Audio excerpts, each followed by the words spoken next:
எல்லாருக்கும் வணக்கம். எல்லாருக்கும் ரொம்ப ரொம்ப ரொம்ப நன்றிங்க. நீங்கள் எனக்கு கொடுத்துக்கிட்டு வர சப்போர்ட்டுக்கும் என்கரேஜுக்கும். அப்புறம் நம்ம ஆடியன்ஸில் நிறைய பேர் சப்ஸ்கிரைப் பண்ணாமல் பார்த்துட்ருக்கீங்க.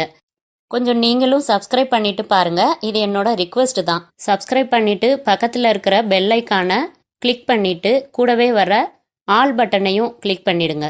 அப்போ தான் நான் வீடியோ போட்ட உடனே அதோட நோட்டிஃபிகேஷன் உங்களுக்கு உடனுக்குடன் வந்து சேரும். Okay, thank you. இப்போ வாங்க நம்ம கதைக்குள்ள போயிடலாம். அத்தியாயம் 1. செங்கல்பட்டு மாவட்ட பொதுச் செயலாளர் திரு ரத்னபாண்டியன் நன்றியுரை வழங்குவார் என்றதுமே துரை எழுந்து கொண்டார். சரிந்திருந்த துண்டை சரி செய்து கொண்டார். எதிரே கலைந்து கொண்டிருந்த கூட்டத்தை பார்த்து கை கூப்பினார். டீஃபாய் மேல் மிச்சம் வைத்திருந்த சோடாவை குடித்துவிட்டு சில்லறை பிரமுகர்களை பார்த்து அப்ப புறப்படுறேன் என்று மீசைக்குள் புன்னகைத்ததையும் கிளிக் செய்து கொண்டார்கள். உதவியாளர் துண்டுகளையும் சால்வைகளையும் அள்ளிக்கொள்ள ஒரு தொண்டர் மாலைகளை அள்ளிக்கொண்டு சென்று காருக்கு அணிவித்ததற்கு யூனிஃபார்ம் அணிந்த டிரைவர் கோபித்து கொண்டான். கார் ஒரு போஸ்ட் கம்பத்தில் துவங்கி மற்றொரு போஸ்ட் கம்பத்தை தொடும் ஆவலுடன் நீளமாக இருந்தது. வேக்ஸ் பாலிஸ் மேல் சோடியம் வெளிச்சம் கிச்சு கிச்சு மூட்டி எவரையும் தொட்டு பார்க்க சொன்னது. துரை மரமேடையிலிருந்து படிகளில் இறங்கினார். மைக் செட்டுக்காரனை தவிர அத்தனை மகா புள்ளிகளும் சூழலாக தொடர்ந்தனர். ஒருவரை ஒருவர் தள்ளிக்கொண்டு தங்கள் முகம் துரையால் சும்மா சும்மா பார்க்கப்பட வேண்டும் என்பதற்கு பிரயத்தனம் செய்து கொண்டிருந்தனர். துரை காரை அணுகி வேணு போலாமா என்றார். போலாங்கய்யா என்றான் டிரைவர். நரசு இங்கே இருக்கேன்யா, வழி விடுங்கப்பா என்று நீந்தி வந்து சேர்ந்தான் உதவியாளர் நரசப்பன். ராஜப்பா சொல்லுங்கண்ணே என்றார் துடிப்பாக அருகில் நின்ற ஜிப்பா. எதுல வந்தீங்க? 74 மாடலு. அதே அம்பாசிடர் தான். அதானே பார்த்தேன். 74க்கு அப்புறம் 2 பொண்டாட்டி மாத்திட்டீரு, காரு மட்டும் மாறல. ஜோக் பிரமாதமாக எடுபட்டு வட்டாரம் முழுக்க சரியாய் காதில் வாங்கியவர்கள் வாங்காதவர்கள் அனைவரும் சிரித்து வைத்துவிட்டு அடுத்த சிரிப்புக்கு தயாராய் இருந்தார்கள். பேப்பர் கொடிகள் காற்றில் படபடத்தன. ராஜப்பா நீங்க நம்ம வண்டியில வாங்க, உங்க வண்டியை பின்னாலேயே வர சொல்லுங்க, உங்க ஊர் வரைக்கும் பேசிக்கிட்டே போகலாம். ஐயோ கொடுத்து வச்சிருக்கணும் அண்ணே. துரை ஏறிக்கொண்டதும் ராஜப்பா அவர் அருகில் இடைவெளி விட்டு அமர்ந்து கொண்டார். மற்ற துண்டுகள் அவரை பார்வையாலேயே புழுங்கி தீர்த்தன. கார் புறப்பட்டது. ஏசி போடப்பட்டது. துரை சில நிமிடங்களுக்கு பல்லின் இடுக்கில் சிக்கியிருந்த பாக்கு துணுக்கை மீட்கும் முயற்சியில் சுவாரஸ்யமாக ஈடுபட்டிருக்க, ராஜப்பா தன் வேஷ்டியின் நிழல் கூட அண்ணன் மேல் தீண்டி விடாமல் ஒடுங்கி அமர்ந்து கொண்டு வர இருந்த இருமலை கட்டுப்படுத்தி கொண்டிருந்தார். கை தட்டிடுறானுவ படபடன்னு, நம்ப முடியல. போனதபா 370 ஓட்டா நரசு? இல்லையா, 643 ஓட்டுல ஜெயிச்சோம் என்றான் நரசப்பன் முன் சீட்டில் அமர்ந்து கொண்டு. அது மட்டும் என்ன பிரமாத வித்தியாசமா? டேஞ்சர் தானப்பா இந்த ஊரு. அதெல்லாம் இல்லைண்ணே, இந்த தடவை குறைஞ்சது 10,000 ஓட்டுல ஜெயிக்கிறோம் என்றார் ராஜப்பா. பாப்போம். அப்புறம் உங்க மட்டத்தில் என்ன பேசிக்கிறீங்க? எதை பத்தினே? நம்ம கட்சி தலைமை பத்தி தான் கேட்குறேன். தலைவருக்கு என்ன ஜோராத்தானே இருக்காரு. தினம் 2 தடவை ஷேவிங், டை அடிக்காம போட்டோவுக்கு போஸ்ட் தந்ததில்ல. மேல் வரிசை பல்லு அப்படியே செட்டு ராஜப்பா. அந்தரங்கமா கொஞ்சம் பேருக்கு தான் தெரியும். உடம்பு சரியில்லை அவருக்கு. ஆஸ்பத்திரிக்கு போனா பேப்பர்காரன் எழுதிடுவான்னு வீட்டிலையே வைத்தியம் நடக்குது. நிஜமாவா? தெரியவே இல்லையே. எங்க லெவலுக்கே 4 நாள் கழிச்சு தான் தெரிஞ்சுது. என்ன பண்ணுது அவருக்கு? 83ல் கம்பத்தில் மீட்டிங் பேசிக்கிட்டு இருந்தப்ப திடீர்னு மாற பிடிச்சிக்கிட்டு சாஞ்சாரே, நினைவு இருக்குதா? மறக்க முடியுமா? அஜீரணம்னு சொன்னாங்க. பேப்பரில் டாக்டர்ஸும் பேட்டி கொடுத்தாங்களே, கிழிச்சாங்க. அதாயா ஃபர்ஸ்ட் அட்டாக்கு, மாரடைப்புன்னு கேள்விப்பட்டிருக்கீரா? அதான் தலைவர் அதுக்கப்புறம் ரொம்ப ஜாக்கிரதையாக நடந்துக்கிட்டு வர்றாரு. 15 நாளைக்கு முன்னாடி ஊட்டியில் ஓய்வு எடுத்துக்கிட்டு இருந்தப்போ 2வது அட்டாக். இதுலையும் தப்பிச்சிட்டாரு. ஒரு பயலுக்கும் தெரியாது. ஆனா இனி ரொம்ப நாள் தாங்காது. ஓஹோ, இப்பதான் தெரியுது. முத்துகணேசன் அண்ணன் ஒரு மாதிரியா அறிக்கையெல்லாம் விட்டுக்கிட்டு திரியறது இதனால தானா? நீ எல்லாம் எம்எல்ஏ சீட்டு வேணும்னு கேட்டிருக்கிரு. விவரம் பத்தலையே. போன வாரம் இங்கிலீஷ் பத்திரிகையில தலைவர் பேட்டி கொடுத்திருக்காரு, படிச்சிங்களா? இங்கிலீஷ் அவ்வளவு வராதுன்னே. பொம்மை பார்க்கறதோட சரி. உங்க கட்சி தலைமை பொறுப்புக்கு உங்களுக்கு பிறகு யார் வர வேண்டும் என்று விரும்புகிறீர்கள்னு ஒரு கேள்வி. என்ன சொன்னார் தலைவர்? எனது தொண்டர்கள் மிகவும் கட்டுக்கோப்பானவர்கள்.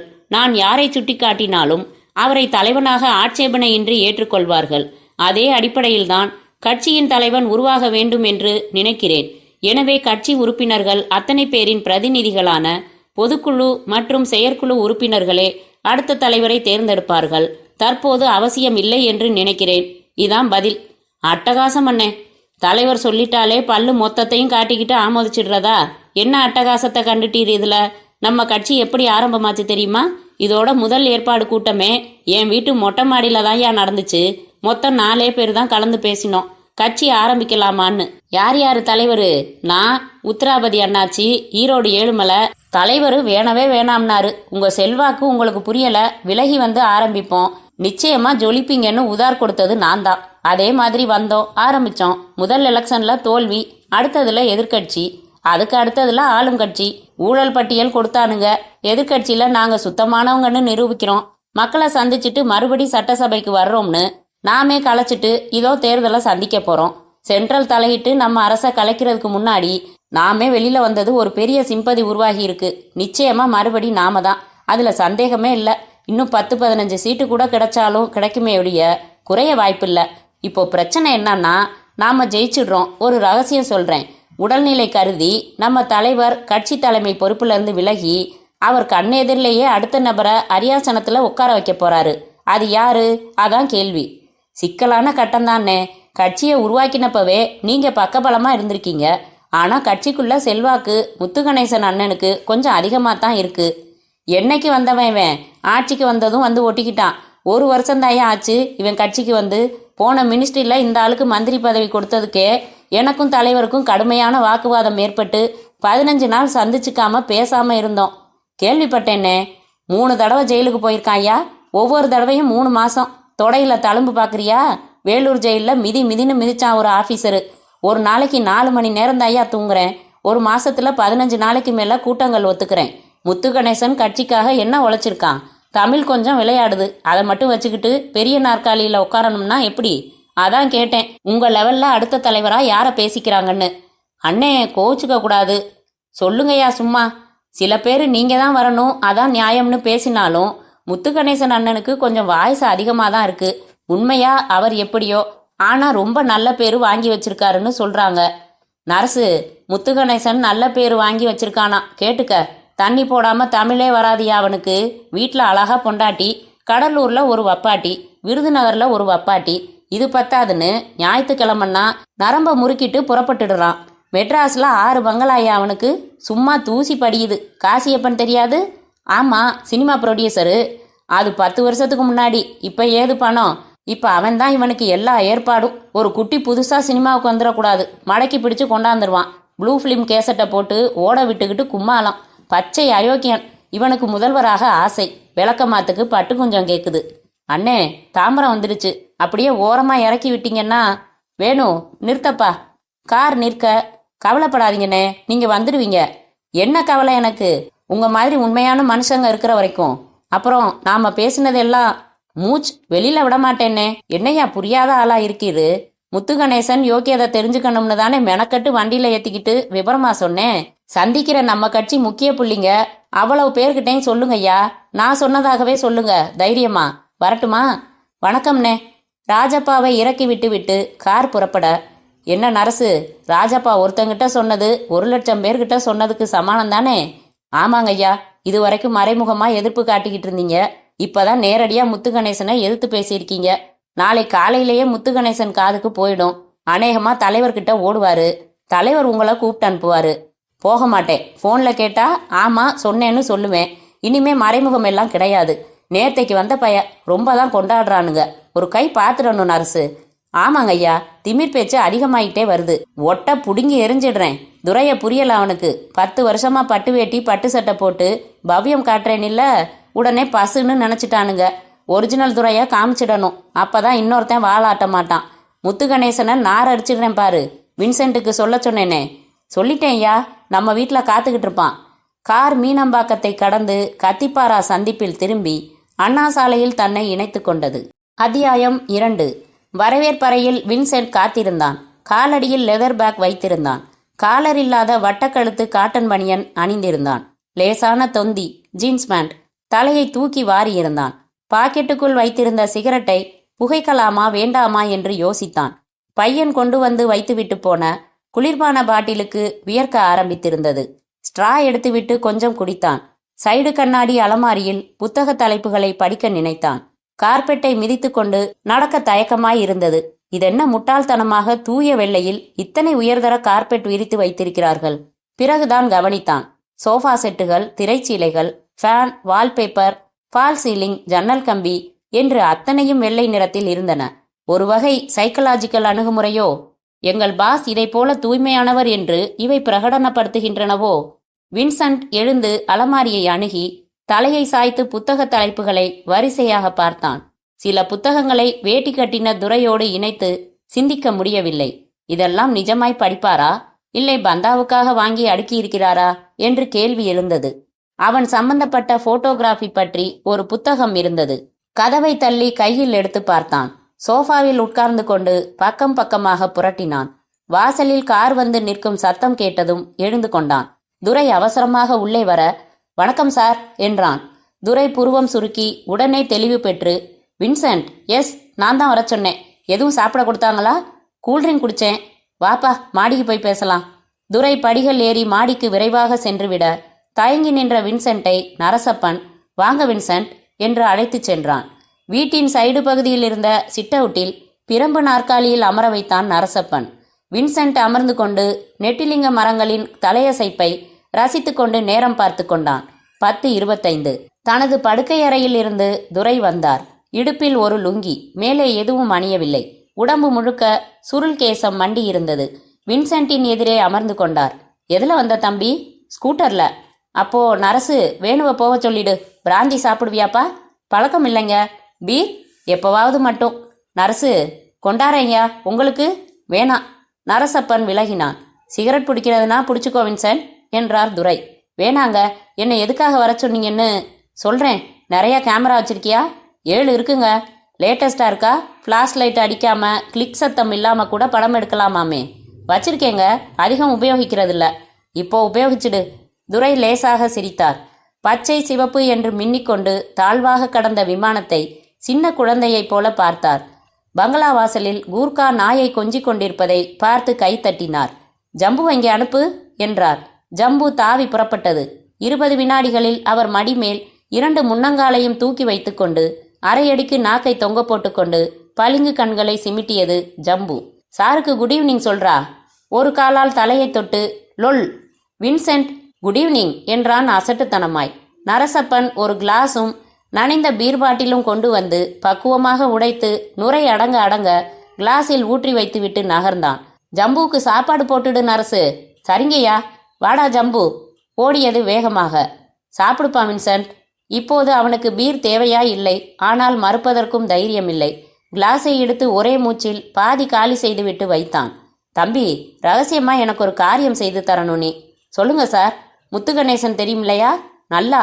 மகாபலிபுரம் போற ரூட்ல அவனுக்கு ஒரு பெரிய பங்களா இருக்கு. தெரியும். ஞாயிற்றுக்கிழமை சாயங்காலம் போய் திங்கட்கிழமை காலையில தான் திரும்புவான். பல மாசமா இது பழக்கம். சமீபமாவும் ஆள் விட்டு கண்காணிச்சுட்டேன். மாற்றமே இல்லை. ராத்திரி தங்கி என்ன செய்யறான்னு நினைக்கிற? ஓய்வு எடுக்கிறாருங்களா? உருப்பட்ட போ. பொம்பளை விஷயம். தினுசு தினுசா வரவழைச்சு ருசி பார்க்கறான். நீ என்ன செய்யற? அந்த பங்களாவுக்கு இவன் வர்றது, பொண்ணு வந்து இறங்குறது, அப்புறம் இவன் அடிக்கிற கூத்துல ரொம்ப விரசமில்லாம 1-2 சீன் போட்டோ பிடிச்சு கொண்டாந்துரு. ரொம்ப கஷ்டமாச்சே சார். அவரோட ஆளுங்க இருப்பாங்க. அதை மீறித்தான் செய்யணும். அதான் சாமர்த்தியம். அதுக்குத்தான் கட்டுக்கட்டா பணம். 100 ரூபாய் நோட்டுக்கட்டு 2 கட்டு தரேன். உன்னை பத்தி கவலைப்படாத. என்ன பிரச்சனை வந்தாலும் நான் பாத்துக்கிறேன். உங்க வீட்டில் உன்னை தவிர வேற யார் இருக்கா? என் அண்ணன் ஒருத்தர் மட்டும். அவரும் ஊர்ல இல்ல, பம்பாய் போயிருக்காரு. வர 15 நாள் ஆகும். ரொம்ப நல்லதா போச்சு. வீட்டு பூட்டுக்கு 2 சாவி இருக்குதா? இருக்குது. முன்கூட்டியே ஒரு சாவியை என்கிட்ட கொடுத்துடு. இன்னைக்கு என்ன கிழமை? வெள்ளி. நாளைக்கு பூரா எப்படி பண்ணலாம்னு ஐடியா பண்ணிக்க. திங்கட்கிழமை காலையில பெங்களூர் ஃப்ளைட்டுக்கு டிக்கெட் எடுத்து தரேன். ஞாயிற்றுக்கிழமை ராத்திரி எப்படியாச்சும் போட்டோ பிடிச்சிட்டு நேரா என்கிட்ட வராத. உன் வீட்டுக்கு போய் ஃபிலிமை கலட்டி வச்சுட்டு புறப்பட்டு ஏதாச்சும் ஹோட்டல்ல தங்கிக்கோ. எங்க வச்சிருக்கன்னு எனக்கு ஃபோன் பண்ணி சொல்லிடு. நான் ஆள் அனுப்பி எடுத்துக்கிறேன். நீ பெங்களூர் போய் 10 நாள் காணாம போயிடு. அப்புறம் வா. புரிஞ்சுதா? கொஞ்சம் ஆபத்துகள் இதில் இருந்தாலும் இந்த வேலைக்கு 20,000 என்பது மிக மிக அதிகம் என்பது மட்டும் வின்சென்ட்டுக்கு புரிந்தது. கிளாஸில் இருந்த மிச்ச பீரையும் குடித்துவிட்டு டபுள் ஓகே சார் என்றான், கொஞ்சம் கோணலாக சிரித்தபடி. ஒரு சந்தேகம் சார். கேளுப்பா. வீடியோவில் எடுத்தா என்ன? நானும் முதல்ல நினச்சேன். ஆனால் வீடியோ ஒரு குறிப்பிட்ட ஜனங்களுக்கு தான் போட்டு காட்ட முடியும். ஃபோட்டோனா பேப்பரில் அச்சடிச்சிடலாம், போஸ்டர் அடிக்கலாம். மிரளாத. அதெல்லாம் கடைசி கட்டம். ஒரு துருப்புச்சீட்டு மாதிரி உபயோகிக்கத்தான் இந்த ஏற்பாடு. முத்துகணேசன் என் முன்னாடி அடங்கி போகணும், மண்டி போடணும், சொல்றதுக்கெல்லாம் தலையாட்டணும். அதுக்கு அவன் பிடி எப்பவும் என் கையில் இருக்கணும். அந்த பிடி தான் இது. சரிங்க சார் என்று எழுந்தான். கழுவி பிரிண்ட் போட்டு தர வேணாமாண்ணா? வேணாம், அதெல்லாம் நான் பார்த்துக்கிறேன். நீ படம் முடிச்சு நெகட்டிவ் ரோலை உன் வீட்டில் பத்திரமா வச்சுட்டு எனக்கு ஃபோன் செய்யி. பெங்களூருக்கு பறந்து போயிடு. இரு வரேன். துரை எழுந்து தன் அறைக்குள்ளே செல்ல மழை சாத்தியத்துடன் முகம் கருத்திருந்த வானத்தில் நட்சத்திரங்களை தேடினான் வின்சென்ட். துரை திரும்பி வந்து இந்தா என்று 2 100 ரூபாய் நோட்டுக்கட்டுகளை அவன் தொடை மேல் போட்டார். முழுசும் கொடுத்துட்டேன். நீ என்ன செய்வேன்னு தெரியும். துணி இல்லாம பொம்பளை போட்டோ எடுப்பியாமே. அது முந்தி சார், இப்ப இல்ல, விட்டுட்டேன். தப்பில்லையா, துரோகம் மட்டும்தான் செய்யக்கூடாது. சும்மாவா எடுக்கிற, காசு தருவதானே. அப்புறம் என்ன, அது அவ தொழில். நீ வீட்டில் வச்சு அழகா பார்க்குற, விற்கிற, அது ஓன் தொழில். போயிட்டு வா, நல்லபடியா ஜாக்கிரதையா செய்யி. நான் பார்த்துக்கிறேன் சார். கீழே வரவேற்பறையில் ஃபோட்டோகிராஃபி பற்றி ஒரு புத்தகம் பார்த்தேன். வேணுமா உனக்கு? நரசு, பார்த்துட்டு திருப்பி தந்துடுறேன். அதெல்லாம் தர வேணாம். நரசு, தம்பி ஏதோ புத்தகம் கேட்குது, எடுத்துக்கொடு. நீயே வச்சுக்க வின்சென்ட். அதெல்லாம் என் பொண்டாட்டி படித்தது, போய் சேர்ந்துட்டா. மகராசியா, யாரும் தொடறதில்ல. எது வேணாலும் எடுத்துக்கோ. துரை அரசியல் பாணியில் முகத்திற்கு முன்னால் கை குவித்து வணக்கம் வைத்துவிட்டு தனது அறைக்குள் சென்றார். அத்தியாயம் 3. தனது ஸ்கூட்டரை ஸ்டார்ட் செய்து துரை பங்களாவை விட்டு வெளியேறும் முன் கூர்க்கா வைத்த சல்யூட்டிற்கு பதில் சல்யூட் வைத்தான் வின்சென்ட்.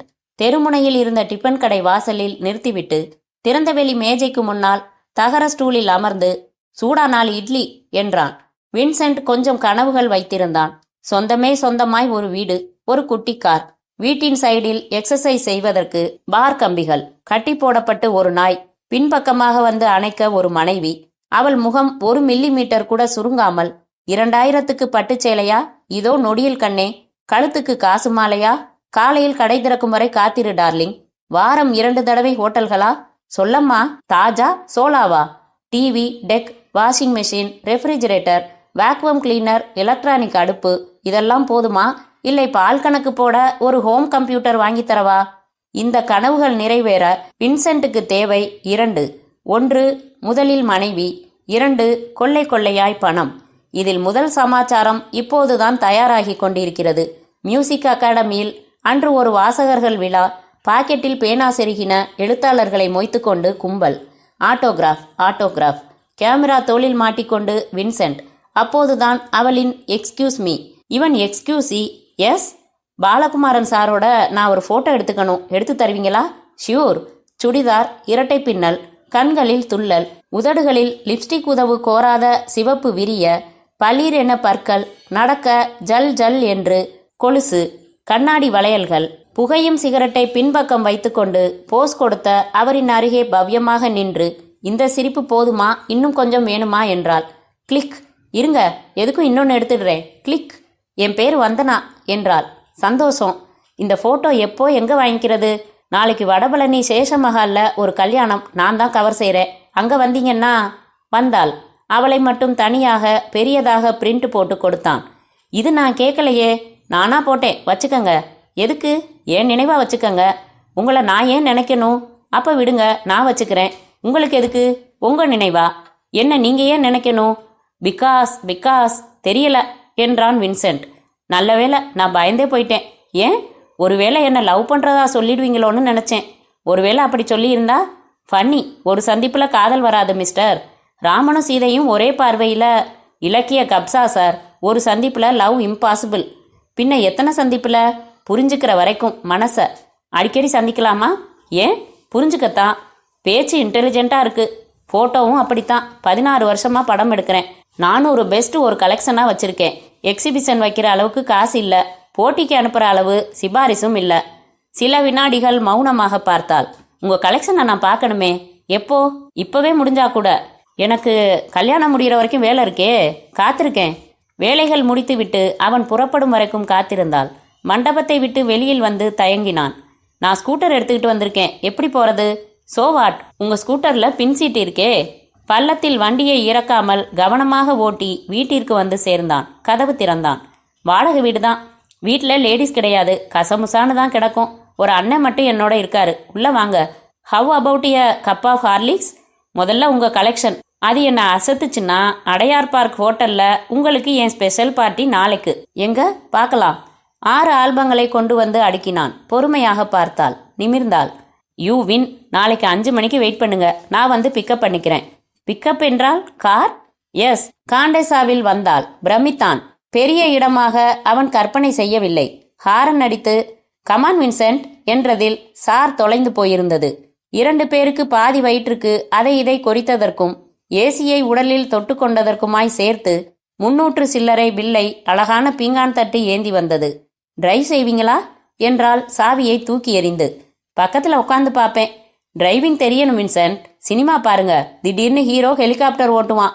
அவன் ஹீரோ, நீங்க கூடத்தா என்று நாணத்தை கன்னங்களில் பிரதிபலிக்க பெருமுயற்சி எடுத்துக்கொண்டாள். 2 மாதத்திற்கு ஒரு ஞாயிற்றுக்கிழமையை விட்டு வைக்காமல் அலைந்தார்கள். பையை பட்பட்டென்று திறந்து 100 ரூபாய் தாள்களாக எடுத்தாள். வின்சென்ட் கடன் வாங்கி காதல் செய்தான். ஒரு நடுப்பகலில் இளநீர் சாப்பிட்டுவிட்டு கவலைப்பட்டார்கள். வின்சென்ட், நாம எப்போ கல்யாணம் பண்ணிக்கலாம்? முதல்ல எப்படி கல்யாணம் பண்ணிக்கலாம்? மோதிரம் போடட்டுமா, தாலி கட்டட்டுமா? மதம் மாறவும் நான் தயார். ரெஜிஸ்டர் ஆபீஸ்ல பண்ணிக்கலாம் வின்ஸ். ஓஎஸ், உங்க அப்பா? சொல்ல வேணாம், அப்புறமா போய் காலில் விழலாம். எட்டி உதச்சார்னா வந்துடலாம். நீ போதும் எனக்கு, நீ மட்டும் போதும் எனக்கு. எல்லாம் ரைட். வந்து கண்ணா, காலிஃப்ளவர் வாங்குறதுக்கு காண்டஸா, பல்குத்த தங்க குண்டூசி, இருமலுக்கு அப்பல்லோ ஆஸ்பத்திரி. எப்படி என்னோட அட்ஜஸ்ட் பண்ணிக்குவியாடா? ஷியூர், மூடு மாறிடும். 15 நாள் ஆச்சு, வா கிஸ் பண்ணலாம். இப்பேற்பட்ட விலை உயர்ந்த காதலியுடன் குடித்தனம் நடத்த வேண்டுமானால் பணம் வேண்டும், பெட்டி பெட்டியாய் வேண்டும், பேங்காய் வேண்டும். ஆகவே துரை கூப்பிட்டு அனுப்பி 20,000 என்று வரிசை மாறாத பேப்பர் மனம் மாறாத நோட்டுகளை வீசியதும் உள்ளுக்குள் நேர்மை, உழைப்பு எட்ஸெட்ரா எட்ஸெட்ரா எல்லாம் 1000 மீட்டர் ரேஸ் போல ஓடியே போய் தலையை ஆட்டிவிட்டு வந்துவிட்டான் வின்சென்ட். இட்லி சாப்பிட்டு கை கழுவி முடித்ததும் ஈர விரல்களுடன் பாக்கெட்டில் நெடுநேரமாக நசுங்கிக் கொண்டிருந்த சிகரெட்டை எடுத்து பற்ற வைத்துக் கொண்டான். பில்டர் முனை வரைக்கும் சக்கையாக உபயோகித்துவிட்டு செருப்பில் தேய்த்து எரிந்துவிட்டு புறப்பட்டான். நேராய் அந்த முத்து கணேசனின் பங்களாவை இப்போது போய் பார்க்க வேண்டும். அமைப்பு என்ன, பாதுகாப்பு என்ன, வாய்ப்புகள் என்ன என்று நிறைய கேள்விகளுக்கு பதில்கள் சேகரிக்க வேண்டும். வின்சென்ட் 2 பேண்ட் பாக்கெட்டுகளிலும் தலா 10,000ங்களுடன் வந்தனாவுக்கு இதில் என்ன பரிசு பொருள் வாங்கலாம் என்கிற சிந்தனையுடன் உற்சாகமாகவே ஸ்கூட்டரை ஓட்டினான். அத்தியாயம் 4. அந்த பகுதி முழு இருட்டுக்கு மிக பக்கத்தில் இருந்தது. வின்சென்ட் என்ஜினை வெகு தூரத்திலேயே அணைத்துவிட்டு என்ஜின் உந்து சக்தியில் சற்று தூரம் உருட்டி சாலையின் ஒரு சரிவில் இறக்கி ஒரு புதர் அருகில் நிறுத்தினான். ஸ்டாண்டு போட்ட சத்தம் சூழ்நிலையின் அமைதிக்கு மிக பெரியதாக கேட்டது. தூரத்தில் இருந்த முத்து கணேசனின் பங்களாவை குறிவைத்து தோளில் லெதர் பேக் மாட்டிக்கொண்டு நடந்தான். கிட்டே நெருங்கின போது ஒரு விஷயம் அவனை சந்தோஷப்படுத்தியது. அந்த பங்களாவுக்கு அருகில் ஒரு கட்டிடம் பாதி வேளையில் சாரங்களுடன், கம்பி நீட்டல்களுடன், பூசணி பொம்மையுடன் இருந்தது. முன்புறம் கீற்று தடுப்பு போட்டிருந்தார்கள். அதில் கான்ட்ராக்டர், மொசைக்காரர், டிசைனர் எல்லோரும் தங்கள் விளம்பர பலகைகளை கட்டி வைத்திருந்தார்கள். வின்சென்ட் 6 மாதத்திற்கு முன்பு ஒரு தடவை முத்து கணேசனின் இந்த பங்களாவுக்கு வந்திருக்கிறான். அப்போது இந்த கட்டிடம் வெறும் அஸ்திவார நிலையில்தான் இருந்தது. பெங்களூர்காரர் நீச்சல் குளம் எல்லாம் வைத்து 4 கிரவுண்டில் பணத்தை கரைத்து ஊற்றி கட்டப்போகிறார் என்று பிரபலமாக பேசிக் கொண்டிருந்தார்கள். வின்சென்ட் சென்ற தடவை இங்கே ஒரு நிருபரோடு வந்திருந்தான். அவன் முத்து கணேசனை பேட்டி கண்டபோது இவன் எல்லா கோணங்களிலும் அவரை படம் எடுத்தான். பேட்டி முடியும் போது, நேர்பார்வையில ஒரு டிரான்ஸ்பரன்சி எடுத்துக்கிறேன், எடுத்துக்கோயே. பின்னணி சரியா இல்ல, எப்படி வேணும் உனக்கு? கிரீம் கலர்ல இல்லைன்னா கிரே கலர்ல, பிளைன் சுவர் பின்னணியா இருந்தா இப்போ நீங்க போட்டிருக்கிற ட்ரெஸ்ஸுக்கு எடுப்பா இருக்கும். அவ்வளவுதானே. மாடிக்கு வா, பெட்ரூம் இருக்கு, அங்க கிரீம் கலர் சுவர் தான். மாடிக்கு வந்து நிற்க வைத்து எடுத்தான். பைனாப்பிள் உடம்புக்கு நல்லது என்று அதில் ஜூஸ் கொடுத்தார். குடித்துவிட்டு புறப்பட்ட போது வலிய வாங்கி கை குலுக்கி முதுகில் தட்டி, நல்லா வருவ, போயிட்டு வா என்றார்.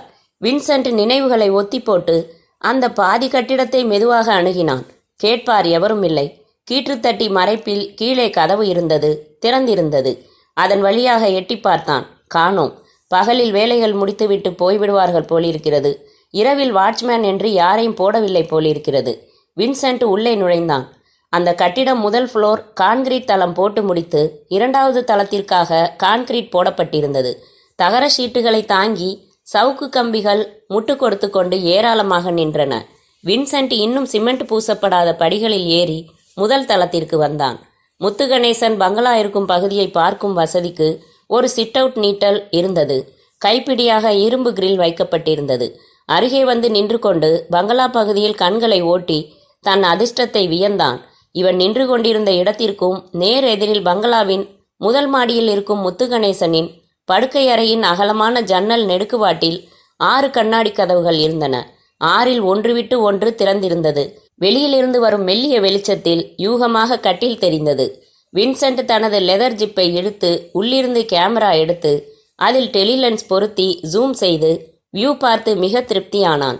ஞாயிற்றுக்கிழமை முத்துகணேசன் தனது லீலைகளை இதே அறையில் வைத்து கொள்ள வேண்டும். ஒரு சின்ன விளக்காவது அறைக்குள் எரிய வேண்டும். ஜன்னலின் ஏதாவது ஒரு கண்ணாடி கதவு திறந்திருக்க வேண்டும். மேற்கண்ட 3 கண்டிஷன்களும் நிறைவேறினால் துரை கேட்டபடி லீலைகளின் போட்டோக்களை சுட்டு தள்ளிவிடலாம், பார்க்கலாம்.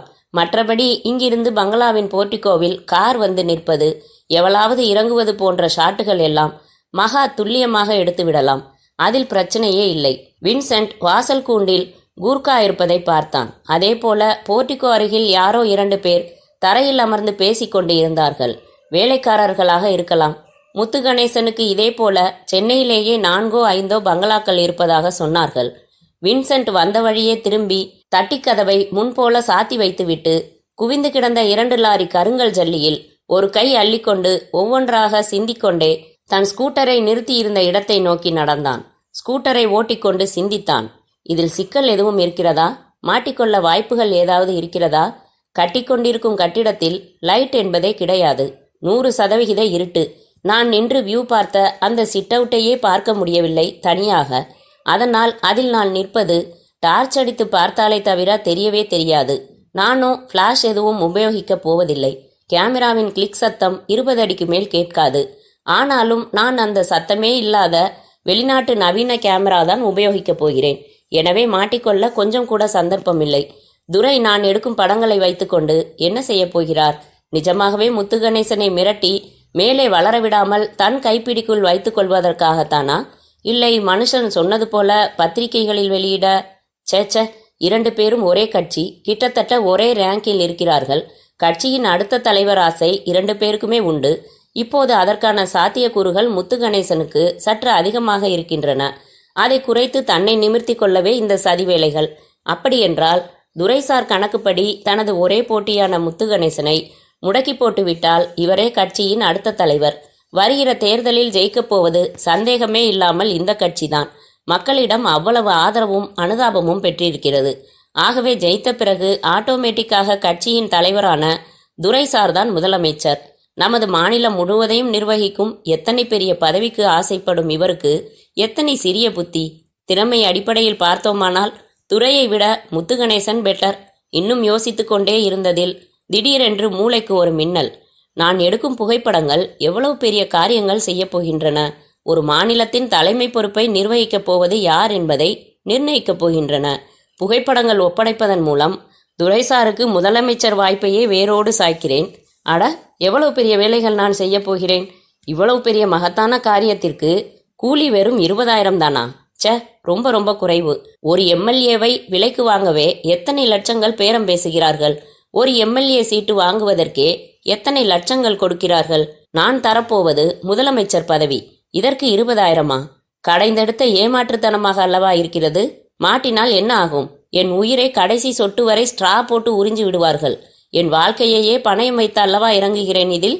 வின்சென்ட்டின் மனதில் மெல்ல மெல்ல ஒரு விபரீத திட்டம் வடிவெடுக்க ஆரம்பித்தது. திட்டத்தின் இறுதியில் ஒரு தொகை நிர்ணயித்தான். 20 lakhs, 20 லட்சங்கள். துரைசாரா முத்துகணேசனா, யார் வாங்க தயாரோ அவருக்குத்தான் எடுக்கப் போகிற புகைப்படங்கள். 20 லட்சங்கள். எம்மா வந்து, உன் இமைகளில் கண்களுக்கு சாமரம் வீசப்படுத்தியிருக்கும் மயிர்கால்கள் ஒவ்வொன்றிற்கும் ஒரு வைரம். தினசரி பாத்ரூமில் இனி சோப் தேய்த்து குளிக்காதே, தங்க கட்டி தேய்த்து குளி. உன் பார்வை விரும்பும் திசையெல்லாம் கை கட்டின பணிப்பெண்கள். நடந்து வா. உன் பாதங்களின் அடியில் விசேஷ விமானத்தில் வந்திறங்கின காஷ்மீர் ரோஜாக்கள் மிதிப்படும். வந்து, மை ஸ்வீட் வந்து, பார் விரைவில், வெகு வெகு விரைவில். வின்சென்ட் ஒரு மில்லியனர். Vincent always wins. அத்தியாயம் 5. ஜோக் எப்படி என்றால் வந்தனா. லூஸாக சட்டையும் டைட்டாக பேண்ட்டும் அணிந்திருந்தாள். புதன் வியாழன் வெள்ளியைப் போல சனிக்கிழமையின் மாலையும் கடல் அலைகள் ஓய்வெடுக்காமல் உழைத்து கொண்டுதான் இருந்தன. எந்தவித பிரயோஜனமும் இன்றி. இன்னும் முழுக்க இருட்டாமல் வானம் மக்கர் செய்து கொண்டிருந்தது. அந்த கரை தட்டின உபயோகத்தில் இல்லாத தோணியின் மேல் அமர்ந்திருந்த வின்சென்ட், என்ன சொன்ன என்றான். பாவி, 4 நிமிஷமா நான் பாட்டுக்கு சுவாரஸ்யமா கதை சொல்லிக்கிட்டு இருக்கேன். என்ன சொன்ன? இங்க பாரு, என் கண்களை பாரு. Vince, you are not normal. என்னாச்சு? என்ன பிரச்சனை? சொல்லுமா. அவன் தலையை செல்லமாக களைத்து தாடையை தன் பக்கம் திருப்பினாள். ஒண்ணுமில்ல, ஒரு சிந்தனை. இதே இடத்துல என்ன போட்டோ எடுத்தா எப்படி வரும்னா? இல்ல, திடீர்னு பணம் சம்பாதிப்பது எப்படி? ரொம்ப சுலபம். ஒரு பணக்காரரோட மகளை திருமணம் செஞ்சுக்கோ. அதாவது என்ன? சேச்ச, அது கௌரவமா? சொந்த புத்தியில வரணும். அப்படின்னா ஒரு துப்பாக்கி வாங்கிக்க, பேங்க்ல போய் கொள்ளையடி. அது தப்பு இல்லையா? சட்டமீறல் இல்லையா? உண்மைதான். இப்ப எங்க அப்பா 4 இண்டஸ்ட்ரி நடத்துறாரு. ஒவ்வொரு இண்டஸ்ட்ரிக்கும் பொய்க்கணக்கு எழுதுறதுக்காகவே 10 அக்கௌண்டன்ட்ஸ் தனியா எங்க வீட்டுல வேலை பார்ப்பாங்க. அப்புறம் தொழில்ல எவ்வளவோ தில்லுமுள்ளுகள், கொஞ்சம் கொஞ்சம் கலப்படம். இதெல்லாம் செய்ததால தானே 3 கார், எஸ்டேட்ஸ், பங்களாஸ். சட்டமீறல் தானே இதுவும். நானும் மீற போறேன் வந்து. தில் இருந்தா ஜாக்கிரதையா செய்யி. அப்படியெல்லாம் கூடாது, நேர்மைதான் முக்கியம்னு நீ அறிவுரை சொல்ல மாட்டியா? இன்னைக்கு இதெல்லாம் மியூசியம் வார்த்தைகள் வின்சென்ட். அதெல்லாம் பார்த்தா முன்னுக்கே வர முடியாது. நான் முன்னுக்கு வரணும் வந்து. ரொம்ப ரொம்ப உனக்காகவே. Welcome sir. வந்து எந்த நேரம் கூப்பிட்டாலும் என்னோட வருவியா? ஷூர். இப்பவே போய் குடித்தனம் ஆரம்பிக்கலாமா? இல்ல வந்து, நான் எதுக்கு கேட்குறேன்னா, நாளன்னைக்கு நான் பெங்களூர் போறேன். 1 வாரம் 10 நாள் ஆகும் திரும்ப. இல்லைன்னா திரும்பாமலேயே அங்கேயே செட்டில் ஆகிறதுக்கு ஏற்பாடு செஞ்சாலும் செய்வேன். எங்க வேணாலும் போவின்ஸ்.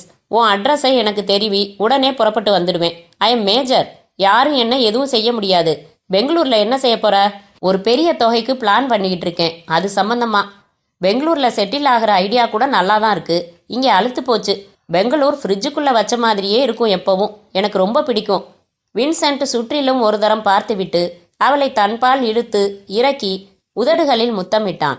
அவள் சி மோசம் என்றோ வேணாங்க என்றோ சொல்லாமல் ஆர்வமாக ஒத்துழைத்தாள். அத்தியாயம் 6.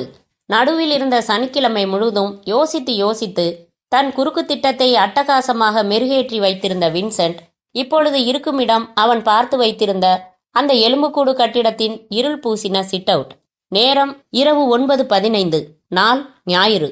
கழுத்தில் லோட் செய்த புது கலர் பிலிம் ரோலுடன் நிக்கான் கேமரா, ஜூம் வசதி பொருத்தி கொண்டு அவனுக்கு எதிரே தெரிந்த அந்த முத்துகணேசனின் படுக்கை அறையின் ஜன்னல் கதவுகள் நேற்று முன்தினம் பார்த்தது போலவே மாற்றமின்றி இருந்தன.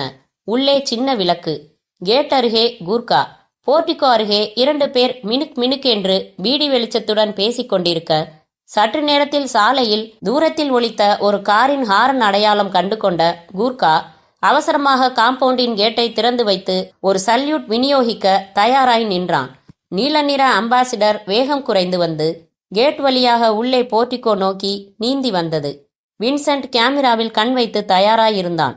காரின் 4 கதவுகளின் கண்ணாடிகளும் ஏற்றிவிடப்பட்டிருந்தன. கார் நின்றதும் கிளிக்.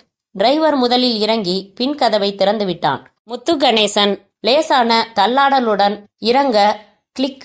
இறங்கி காருக்குள் கை நீட்டி யாரையோ அழைக்க, சுடிதார் அணிந்த அந்த பெண் தயக்கமாய் வெளியே வந்த வினாடியே அவள் கையை பிடித்து மற்றொரு கையை அவள் இடுப்பில் கொடுக்க, கிளிக். பங்களாவின் வாசலுக்கு நடத்தி சென்றார். இருவரும் உள்ளே சென்று மறைந்தனர். ஒரே காரில், அதுவும் தனக்கு சொந்தமான காரிலேயே இப்படி ஒரு பெண்ணை உடன் அழைத்து வருவார் என்று வின்சென்ட் எதிர்பார்க்கவில்லை. கண்களை தீட்டிக்கொண்டு திறந்திருந்த ஜன்னல் வழியாக அந்த படுக்கையறையையே பார்த்து கொண்டு காத்திருந்தான். இப்படி அப்படி திரும்பினால் உடம்பில் குத்தின. சிகரெட் பிடிக்க விரும்பினான். சிரமப்பட்டு அதை அடக்கி கொண்டான்.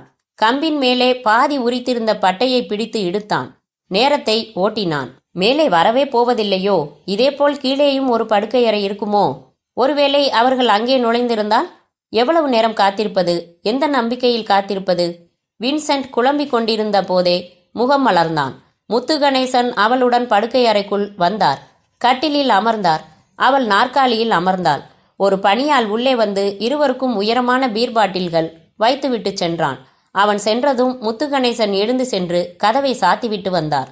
அவள் தன் உதட்டில் சிகரெட் பொருத்தி இருக்க, இவர் குனிந்து லைட்டரை கொளுத்தி பற்ற வைத்து, கிளிக். வின்சென்ட் அவளை மிக டைட்டாக ஜூம் செய்து முகத்தை உன்னிப்பாக பார்த்து அதிர்ந்தான். இதுவரை அவளை யாரோ ஒரு விலைமாது என்றுதான் நினைத்திருந்தான். ஆனால் அவள் மங்கை சியாமளா. மங்கை சியாமளா இவரின் கட்சியின் முக்கியமான பெண் பேச்சாளர்களில் ஒருத்தி. கட்சியின் முக்கியமான கூட்டங்களிலும் மாநாடுகளிலும் நிச்சயமாக போஸ்டரில் மங்கை சியாமளாவின் பெயர் உண்டு. தேர்தல் நேரம் என்றால் மங்கை சியாமளாவுக்கு தனி மவுசு. அவளின் கூட்டம் என்றால் ஜனங்கள் அலை மோதுவார்கள். காரணம், அவளின் கருத்தாழமிக்க பேச்சோ அற்புதமான உவமானங்களோ அழகான தமிழோ அல்ல. மங்கை சியாமளாவை போல் மோசமாக ஒரு ஆண் பேச்சாளர் கூட பேச முடியாது. அத்தனை பச்சை பச்சையாக பேசக்கூடியவள். ஏய் மடச்சாம்பிராணி, எதற்கும் உதவாத புண்ணாக்கு பயலே, யோசித்து பேசுடா நாயே. நான் பதவிக்காக முந்தானை விரித்தவள் என்று கூசாமல் பேசியிருக்கிறாயே, நீ வாசலில் காவல் இருந்தாயா? நீலகிரி மாவட்டத்தில் 82ஆம் வருடம் நடந்ததை மறந்துவிட்டாயா? என் அறையில் ஓய்வெடுத்துக் கொண்டிருந்த என்னை நடுராத்திரியில் கதவு தட்டி எழுப்பினதும் கட்டியணைத்ததும் நான் காரி துப்பினதும் மறந்து போயிற்றா? உன் யோகியதை தெரியும்டா எனக்கு, உன் ஒடுக்கம் தெரியும் எனக்கு. மழைக்காலத்து நாயைப் போல் அலைபவன் நீ. உலகத்தில் உள்ள அத்தனை அசிங்க வியாதிகளும் உனக்கு உண்டு. உனக்கு வைத்தியம் பார்க்கும் டாக்டரின் பெயரை சொல்லட்டுமா? இந்த ரீதியாக தமிழ் நடமாடும் நாக்கு மங்கை சியாமளாவின் நாக்கு. அரசியல் விமர்சகர்கள் அத்தனை பேராலும் பெண் அல்ல ஆண்தான் அவள் என்று வர்ணிக்கப்படும் அந்த மங்கை சியாமளாதானா இவள்? வின்சென்ட்டால் நம்பவே முடியவில்லை. மாற்றுக் கட்சியினர் வர்ணிப்பது போல் அவள் கீழ்த்தரமானவள்தானா? எப்படியோ போகட்டும், எனக்கு வேண்டியது முத்துகணேசனுடன் இவள் இணைந்த மாதிரி காட்சி. யாரோ ஒரு பெண்ணுடன் என்பதை விட தன் கட்சி பேச்சாளர், அதுவும் பிரபல மங்கை சியாமளாவுடன் எனும்போது நான் எடுக்கப் போகிற புகைப்படங்கள் இன்னும் வெயிட்டானவையாகிவிடும். இப்போது எதிர் அறையில் 2 பாட்டிலை காலி செய்து வைத்துவிட்டு ஒருவரை ஒருவர் பார்த்தார்கள். முத்துகணேசன் சைகை காட்ட மங்கை சியாமளா நாற்காலியிலிருந்து எழுந்து கட்டிலுக்கு அருகில் வந்து நின்றாள். அப்படியே அவளை அணைத்து கொண்டார். கிளிக். வின்சென்ட்டின் கேமரா இடைவெளி விடாமல் அனைத்து கோணங்களிலும் கிளிக்கிக் கொண்டிருந்த போதுதான் பங்களாவிற்கு ஒரு ஃபியட் கார் வந்தது. காரில் இருந்து இறங்கினவன் போர்டிகோ அருகில் இருந்த 2 தடியர்களை சமீபித்தான். அவர்கள் பேசிக்கொண்டது வின்சென்ட்டிற்கு கேட்கவில்லை. இவன் நேரத்தை விரயம் செய்யாமல் கட்டில் புரளல்களை விடாமல் சேகரித்து கொண்டிருக்க கீழே காரில் வந்தவன், ராஜு, நம்ம பங்களாவுக்கு கொஞ்சம் தள்ளி ரோட்டோரமா சரிவுல ஒரு புதர்கிட்ட கிட்டத்தட்ட ஒளிஞ்சுக்கிட்டு ஒரு ஸ்கூட்டர் நிக்குது. ஏன் இப்படி தனியா நிக்குதுன்னு நான் இறங்கி போய் பார்த்தேன். ரோட்ல இருந்து பார்த்தா தெரியக்கூடாதுங்கிற மாதிரி யாரோ நிறுத்தி இருக்காங்க. ஸ்கூட்டர் யாருதுன்னு சத்தம் கொடுத்து பார்த்தேன், பதில் இல்ல. டார்ச் அடிச்சு பார்த்தேன். ஸ்கூட்டர்ல வின்சென்ட்னு ஸ்டிக்கர் ஒட்டி இருக்கு. வண்டி நம்பர் TAY 1357. அது யார் வண்டி என்னன்னு புரியலையே. அண்ணன் உள்ள இருக்காரா என்றான். ஆமா, தொந்தரவு பண்ண வேணாம் பூபதி. தெரியும் யாரு. காதை கொண்டாங்க. காதில் பதில் வாங்கி கொண்டவன், எலெக்ஷன் வருதில்ல அதான் என்றான். அவர்கள் அங்கே பேசிக்கொண்டிருக்க சிட் அவுட் சிக்கல் நடுவில் நின்று கொண்டு படம் எடுத்து தள்ளி கொண்டிருந்த வின்சென்ட் தன் காலில் எதுவோ ஓடுவதை உணர்ந்து அவசரமாக உதறினான். உதறின வேகத்தில் கால் முட்டுக்கம்பில் பட மேலே சரியாக ஆணியடிக்கப்படாத அந்த சவுக்கு முட்டுக்கம்பு அப்படியே பெயர்ந்தது. சிட் அவுட்டுக்கு வெளியே கட்டியிருந்த சாரக்கம்புகளின் மேல் பெரிய சத்தத்தோடு 2-3 முறை மோதிக்கொண்டு கீழே விழுந்தது. பக்கத்து கட்டிடத்துல என்னடா சத்தம் என்ற பூபதி ராஜுவிடமிருந்து டார்ச் லைட்டை வாங்கி ஒளியை செலுத்தி வின்சென்ட் விரைவில் அந்த இடத்தை விட்டு அகல்வதை வெளிச்சத்தில் பிடித்து விட்டான். அட கம்னாட்டி, வாங்கடா, எவனோ பக்கத்து கட்டிடத்துல நின்னு வேவு பார்த்திருக்கான். தோல்ல கேமரா, வாங்கடா சீக்கிரம். பூபதியை தொடர்ந்து 4 பேர் பக்கத்து கட்டிடத்தை நோக்கி ஓட ஆரம்பித்தனர். கலேபரம் உணர்ந்து முத்துகணேசன் அவசரமாக வேட்டி கட்டி கொண்டார். மங்கை சியாமளா போர்த்தி கொண்டாள். இரு, என்னன்னு தெரிஞ்சுக்கிட்டு வரேன். பூசப்படாத படிகளில் வின்சென்ட் 4 படிகளாக இறங்கினான். தன்னை கவனித்து விட்டார்கள், தன்னை பிடிக்க ஓடி வருகிறார்கள் என்பதை துல்லியமாக உணர்ந்து கொண்டான் வின்சென்ட். ஏதாவது எதிர்பாராத விதமான சிக்கல் வந்துவிட்டால் என்ன செய்ய வேண்டும் என்று ஏற்கனவே யோசித்து வைத்திருந்தான் அவன். கட்டிடத்தின் முன்பகுதியில் உள்ள தட்டி வழியில் வெளிவராமல் பின்புறம் கிணற்றுக்கு அருகில் மலை மாதிரி அடுக்கப்பட்டிருந்த செங்கல் அடுக்குகளில் விரைவில் ஏறி அதன் மறுபக்கத்தில் கொட்டப்பட்டிருந்த மணல் மலையின் மேல் குதித்து சறுக்கி கேமராவை மார்போடு அணைத்து கொண்டு தன் ஸ்கூட்டரை நிறுத்தியிருந்த இடத்தை நோக்கி ஓடினான் வின்சென்ட். பூபதியும் ராஜுவும் கூர்காவும் இன்னும் சிலரும் டார்ச் அடித்தபடி கைகளில் கடப்பாரை அரிவாள் சகிதமாக புதிய கட்டிடத்தின் கதவை திறந்து கொண்டு உள்ளே பாய்ந்தார்கள். வின்சென்ட் ஓட்டமாய் தன் ஸ்கூட்டரை அடைந்து கேமராவை கேரியர் பாக்ஸுக்குள் போட்டுக்கொண்டு சரிவில் இருந்து ஒரே தம் மூச்சில் சாலைக்கு தள்ளி ஸ்டார்ட் செய்ய கட்டிடத்தின் மேலே இருந்து தூரத்தில் ஸ்கூட்டர் ஒன்று ஸ்டார்ட் ஆகி புறப்பட்டு போவதை பார்த்துவிட்டு பூபதி வேகமாக, அதோ போறாண்டா, அந்த ஸ்கூட்டர்ல போறாண்டா, விடக்கூடாது என்று கத்திக்கொண்டே பங்களாவின் போர்டிகோ அருகில் நிறுத்தியிருந்த தன் காரை நோக்கி ஓடி வந்தான். பூபதி, என்னடா, என்ன நடக்குது என்றார் முத்துகணேசன் பதட்டமாக. அண்ணே, எவனோ ஒருத்தன் பக்கத்து கட்டிட மாடியில இருந்து உங்க பெட்ரூம்ல நடந்ததெல்லாம் போட்டோ பிடிச்சிட்டான்னு நினைக்கிறேன். வந்து சொல்றேன், இதோ ஸ்கூட்டர்ல தான் போய்கிட்டு இருக்கான், மடக்கிடுறேன், இங்க கொண்டாந்துடுறேன். பூபதி பாய்ந்து காரில் ஏறிக்கொண்டு இன்னும் 2 பேரை ஏற்றிக்கொண்டு காரை அவசரமாக ரிவர்ஸில் எடுத்தபோது பின்விளக்கு காம்பவுண்ட் சுவரில் மோதி உடைந்ததை லட்சியம் செய்யாமல் சாலையில் சீறி உச்ச கியருக்கு தாவினான். 5 நிமிடம், 10 நிமிடம், 15 நிமிடம், 20 நிமிடம். அந்த ஸ்கூட்டரை காணவே காணோம். அத்தியாயம் 7. தனது வீட்டில் வாசலில் வந்து ஸ்கூட்டரை நிறுத்தினான் வின்சென்ட். இறங்கி முன்கேட்டை திறந்து ஸ்கூட்டரை தள்ளிச் சென்று மாடிப்படிகளுக்கு அடியில் நிறுத்தி உரை போட்டு மூடினான். கதவை திறந்து உள்ளே கேமராவுடன் வந்து நாற்காலியில் அமர்ந்து மேஜை விசிறியை தன் முகத்துக்கு நேராக சுழலச் செய்து ஒரு சிகரெட் புகைத்து கொண்டு பதட்டம் தணித்து கொள்ள முற்பட்டான். அவர்கள் எவ்வளவு தூரம் என்னை துரத்தியிருப்பார்கள்? என் ஸ்கூட்டரின் எண்ணை குறித்திருப்பார்களா? அநேகமாக வாய்ப்பில்லை. நான் கட்டிடத்தின் பின்வழியாக மிகச் சீக்கிரமாக கிளம்பிவிட்டேன். டாப் கியரில் இருந்து மாறவே இல்லை. ஒரு திருப்பத்தில் வழுக்கி பிறகு சுதாரித்தேன். பின்னால் அவர்கள் துரத்தி வருகிறார்களா என்று கவனிப்பதில் கூட வினாடிகளை செலவு செய்யவில்லை. ஒரே திருகாக ஆக்சிலேட்டரை திருகிக் கொண்டு வந்துவிட்டேன். ஆனாலும் முழுக்க தப்பித்து விட்டதாக நினைக்கக்கூடாது. என் திட்டப்படி இறங்க வேண்டும். இப்போது இந்த கேமராவுக்குள் விலை உயர்ந்த பிலிம் ரோல் இருக்கிறது. நான் நிர்ணயித்திருப்பது 20 லட்சம். உடனடியாக விலை பேசப் போவதில்லை. முதலில் நான் ஒரு அற்புதமான பாதுகாப்பு வளையத்திற்குள் நின்று கொண்டு என்னை எதுவும் செய்ய முடியாது என்கிற தைரிய நிலையில்தான் விலை பேச வேண்டும். துரையையும் சமாளிக்க வேண்டும், முத்து கணேசனையும் சமாளிக்க வேண்டும். துரை ஏற்பாடு செய்திருக்கும் நாளை காலை 5:30 பெங்களூர் விமானத்திற்கான டிக்கெட் இதோ மேஜை மேல். என் வீட்டின் ஒரு சாவி அவரிடம் ஒப்படைக்கப்பட்டுள்ளது. பேசியபடி அவர் திட்டப்படி இப்போது நான் இந்த பிலிம் ரோல் என் வீட்டிற்குள்ளேயே ஒரு குறிப்பிட்ட இடத்தில் வைத்துவிட்டு இதே சென்னையில் பெங்களூர் பயணத்திற்கான ஏற்பாட்டுடன் ஏதாவது ஒரு ஹோட்டலில் அறை எடுத்து தங்க வேண்டும். அங்கிருந்து அவருக்கு ஃபோன் செய்ய வேண்டும், நான் வீட்டில் எங்கே வைத்திருக்கிறேன் என்று. ஆனால் இந்த திட்டப்படியெல்லாம் நான் நடக்கப் போவதே இல்லை. நான் செய்யப்போவது வேறு. உனக்கும் வெப்பே, உன் தாத்தாவுக்கும் வெப்பே. இந்த பிலிம் ரோலை இங்கே நானே அமைத்திருக்கும் டார்க் ரூமில் டெவலப் செய்ய போகிறேன். செய்து நெகட்டிவ்களை இதே வீட்டில் மிக அற்புதமாக பத்திரப்படுத்தப் போகிறேன். வீட்டையே தலைகீழாக புரட்டினாலும் யாருக்கும் கிடைக்காது. அத்தனை பிரமாதமான பாதுகாப்பு ஏற்பாடு இந்த நெகட்டிவ்களுக்கு யோசித்து வைத்திருக்கிறேன். அடுத்து இந்த பெங்களூர் டிக்கெட்டை நான் உபயோகிக்கப் போவதில்லை. மாறாக இன்னும் அரை மணியில் புறப்பட்டு நேராக திருவள்ளுவர் பஸ் நிலையம், அங்கே எந்த பஸ் புறப்பட தயாராக இருக்கிறதோ, எதில் டிக்கெட் கிடைக்கிறதோ அதில் அந்த ஊருக்கு போகப் போகிறேன். அதற்கு முன்னால் 2 ஃபோன்கள் பொது தொலைபேசியில் இருந்து. ஒன்று துரைக்கு. முழுக்க பொய் பேசுவேன். சார், நான் ஃபோட்டோ எடுக்கிறத பார்த்துட்டாங்க, என்னை துரத்தினாங்க, என் கையில் இருந்த கேமராவை பிடுங்கிட்டாங்க, நான் தப்பிச்சு ஓடி வந்துட்டேன், என்னை தேடிக்கிட்டு இருக்காங்க, நான் பெங்களூர் போயிடுறேன், அங்கேருந்து விபரமா பேசுகிறேன். அடுத்து வந்தனா. இவளிடம் ஓரளவு உண்மைகளை சொல்லிவிட்டு நான் எந்த ஊருக்கு போகிறேன் என்பது எனக்கே தெரியாது, அந்த ஊரில் இருந்து தொடர்பு கொள்கிறேன் என்று சொல்ல வேண்டும். பிறகு அந்த ஊரில் கைவசம் இருக்கும் துரை தந்த 20,000 வைத்துக்கொண்டு பொய் அடையாளத்தில் மாற்று பெயரில் உயர்தர ஹோட்டலில் தங்கிக் கொண்டு போன் மூலமாகவே துரையுடனும் முத்து கணேசனிடமும் பேரம் பேசப் போகிறேன். என்னுடைய பேரத்திற்கு படிந்தே ஆக வேண்டும். குறுக்கு வழியில் என்னை தேடி பிடித்து மடக்கி மிரட்டினாலும் சோதனை போட்டாலும் என்னிடம் அந்த நெகட்டிவ்கள் இருக்காது. அவை சென்னையில் பத்திரமாக இருக்கும்.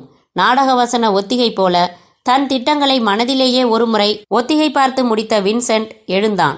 தனது டார்க் ரூமுக்குள் சென்று கதவை சாத்திக் கொண்டு சிவப்பு விளக்கை எரிய விட்டு கொண்டு கேமராவில் இருந்து ரோலை கலற்றினான். சொல்லுங்க முத்து, நம்மளை படம் பிடிச்சிட்டானா என்றால் முழுக்க அணிந்திருந்த மங்கை சியாமலா. அப்படித்தான் தெரியுது மங்கை என்றார் முத்து கணேசன். எலெக்ஷன் நேரத்தில் இது என்ன பெரிய பிரச்சனையா இருக்கே? யார் அவன்? விளக்க அணைச்சிருக்கலாம், என்ன செய்ய போறோம்? போயிருக்கிறது பூபதி, என் வலது கை. காரியம் முடிக்காம திரும்ப மாட்டான். புடிச்சு கொண்டாந்துருவான். வரட்டும், யாரு என்னன்னு நான் விசாரிச்சு என்ன செய்யணுமோ செஞ்சுக்கிறேன். நீ புறப்பட்டு போ. ராஜு, கொண்டு போய் விட்டுடுறா. என் பேர் ஏற்கனவே ரிப்பேரு. உங்களை பற்றி தான் கவலை. வாய்ஸ் இருக்கு கட்சியில். அடுத்த தலைவர் நீங்கள் தான். இந்த சமயத்தில் பேப்பரில் கர்மம் பிடிச்ச மாதிரி வந்து தொலைச்சா நீ போய் சேரு. ஏற்கனவே உனக்கு பிபி எகிரிடுச்சு. அந்த பக்கம் வெத்து கட்டிடம் தானேன்னு ஜன்னலை கூட சாத்தாம எல்லாம் நேரம் பிடிச்சிடுவானுங்க. தைரியமா போ. மங்கை சியாமலா சென்று 1 மணி நேரம் கழித்து பூபதி அண்ட் கம்பெனி காரில் தளர்வாக திரும்பினார்கள். முத்து கணேசன் பங்களாவின் வாசலுக்கே வந்து விட்டார். என்ன ஆச்சு? எங்கடா அவன்? என்னடா வெறுங்கையோட நிக்கிறீங்க? அவன் எந்த ரூட்ல போனானே தெரியலண்ணே. புகையா போயிட்டான். கண்ணையே காணோம். அட பாவிங்களா, ரொம்ப முக்கியம்டா இது. அசிங்கமா போட்டோ பிடிச்சிட்டு போயிருக்கான். வெளியில வந்தா போச்சு, அரசியல் வாழ்க்கையே போச்சு. ஏன் மூஞ்சி இல்ல ஒட்டு வேலைன்னு சொன்னாலும் ஒரு கூட்டம் நம்பும், ஒரு கூட்டம் நம்பாது. கருப்பு புள்ளி, அதுவே முற்றுப்புள்ளியாயிடும்.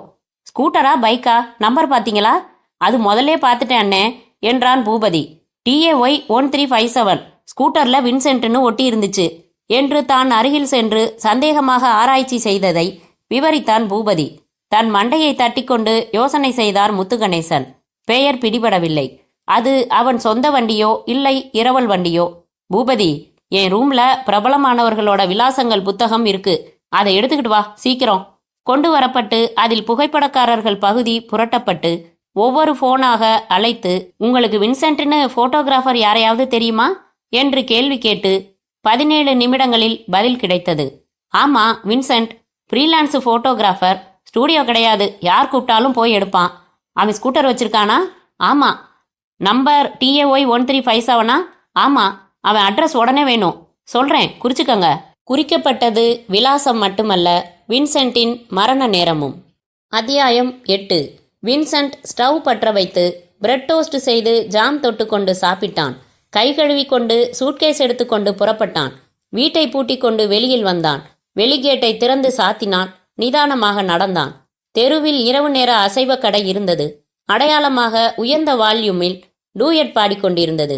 டேப் ரெக்கார்டர், டைனிங் டேபிள் சைஸில் தோசைக்கல், பின்னால் நின்ற மாஸ்டர் தோளில் அழுக்கான துண்டு, கல்லாவில் முதலாளி, நெற்றியில் விபூதிக்கு அதிகமாகவும் குங்குமத்திற்கு சற்று குறைவாகவும் முக்கியத்துவம் கொடுத்திருந்தார்.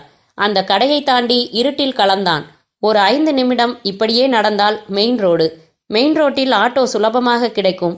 பிடித்து நேராய் சென்ட்ரல். அதற்கு முன் பொது தொலைபேசி.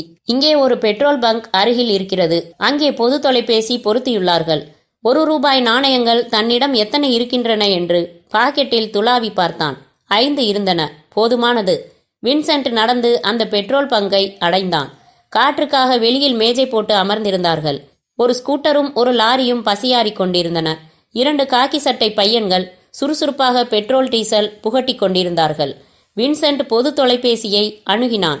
ஒரு ஆசாமி எதிர்முனையில் ஒரு பெண்ணுடன் பேசிக் கொண்டிருந்தான். அவள் ஏதோ கிண்டல் செய்தால் போல் இருக்கிறது. இவன் ஏகமாய் வெட்கப்பட்டான். லஜ்ஜை இல்லாமல் ரிசீவருக்கு முத்தம் கொடுத்து மாட்டிவிட்டு போனான். வின்சென்ட் எடுத்து கர்ச்சிப்பால் மவுத் பீஸை முதலில் துடைத்துவிட்டு டயல் செய்தான். துரை வீட்டில் நரசுதான் எடுத்தான். வின்சென்ட் போலியாய் பதற்றம் வரவழைத்து கொண்டான். சார், வின்சென்ட் பேசுறேன். பெரிய சிக்கல் ஆயிடுச்சு, மாட்டிக்கிட்டேன். என்னை துரத்துறாங்க, என் கேமரா பிடுங்கிட்டாங்க. நான் தப்பிச்சிட்டேன். பெங்களூர் போயிடுறேன். அங்கிருந்து விபரமா பேசுறேன். சொல்லுங்க சார் கிட்ட. வைத்தான். மீண்டும் எழுந்தான். லாரி செல்ல ஒரு அம்பாசிடர் வந்து நின்றது. வந்தனா வீட்டில் ஒரு வேலைக்காரன் எடுத்தான். வந்து, அம்மா தூங்குறாங்களே, எழுப்பு, முக்கியமான விஷயம், வின்சென்ட்னு சொல்லு. எழுப்பப்பட்ட வந்தனா தூக்கம் கலைந்து வாட் மீன்ஸ் என்றாள்.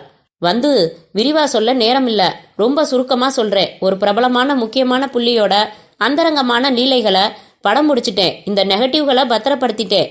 இதை வச்சு லட்சம் லட்சமா சம்பாதிக்க போறேன். நான் பெங்களூர் போகல, வேற ஊர். எந்த ஊர்னு எனக்கே தெரியாது. போனதும் ஃபோன் செய்றேன். ஜாக்கிரதை வின்ஸ். ஏன் இந்த வில்லங்கம் எல்லாம்?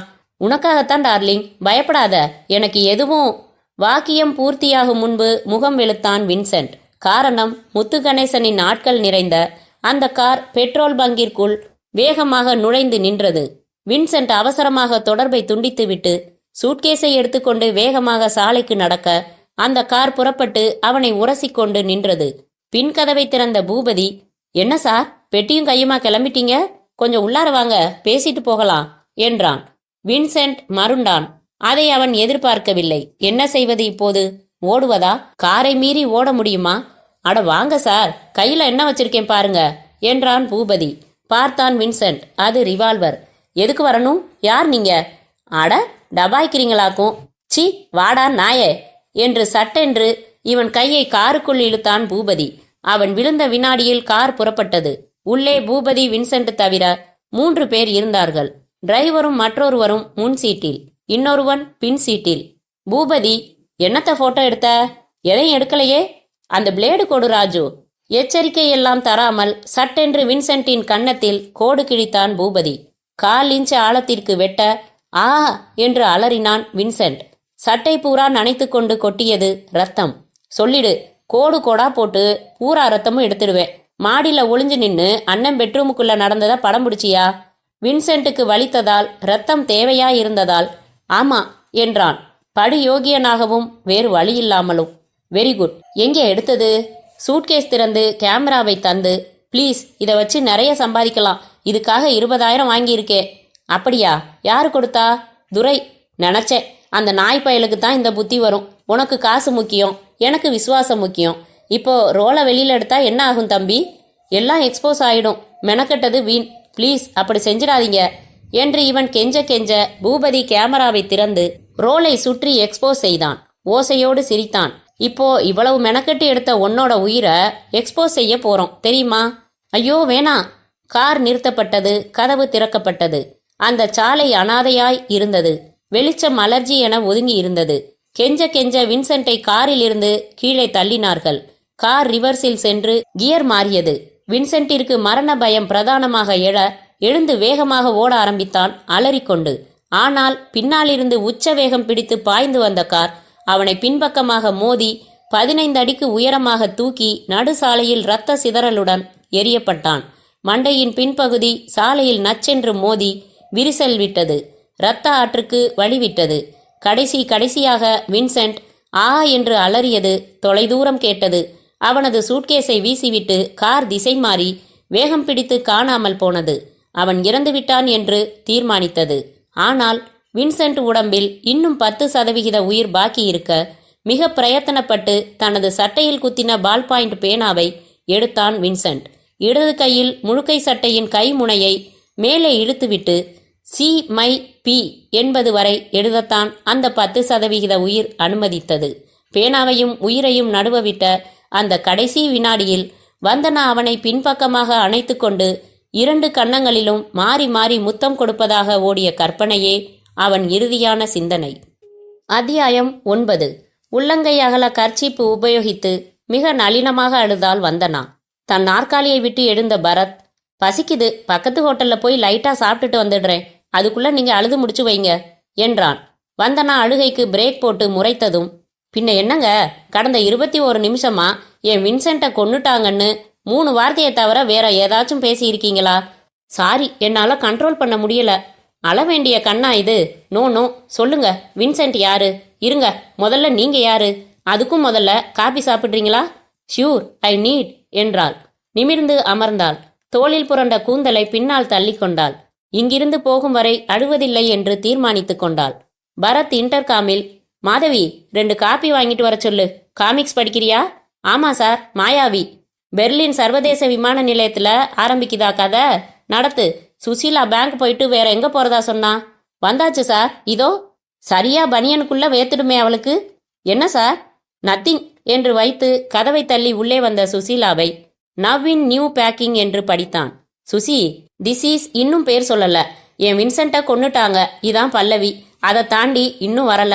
கண்கள்ல ஜலதீபம், உடைகள்ல ராஜமுத்திரை, விம்முறதால குலுங்குறப்போ கடல் புறா. ஸ்டாப் இட் ஐசே என்று வந்தனா அருகில் அமர்ந்து அவள் கையை எடுத்து வைத்துக்கொண்டு, என்னம்மா உன் ப்ராப்ளம் என்றாள் சுசி.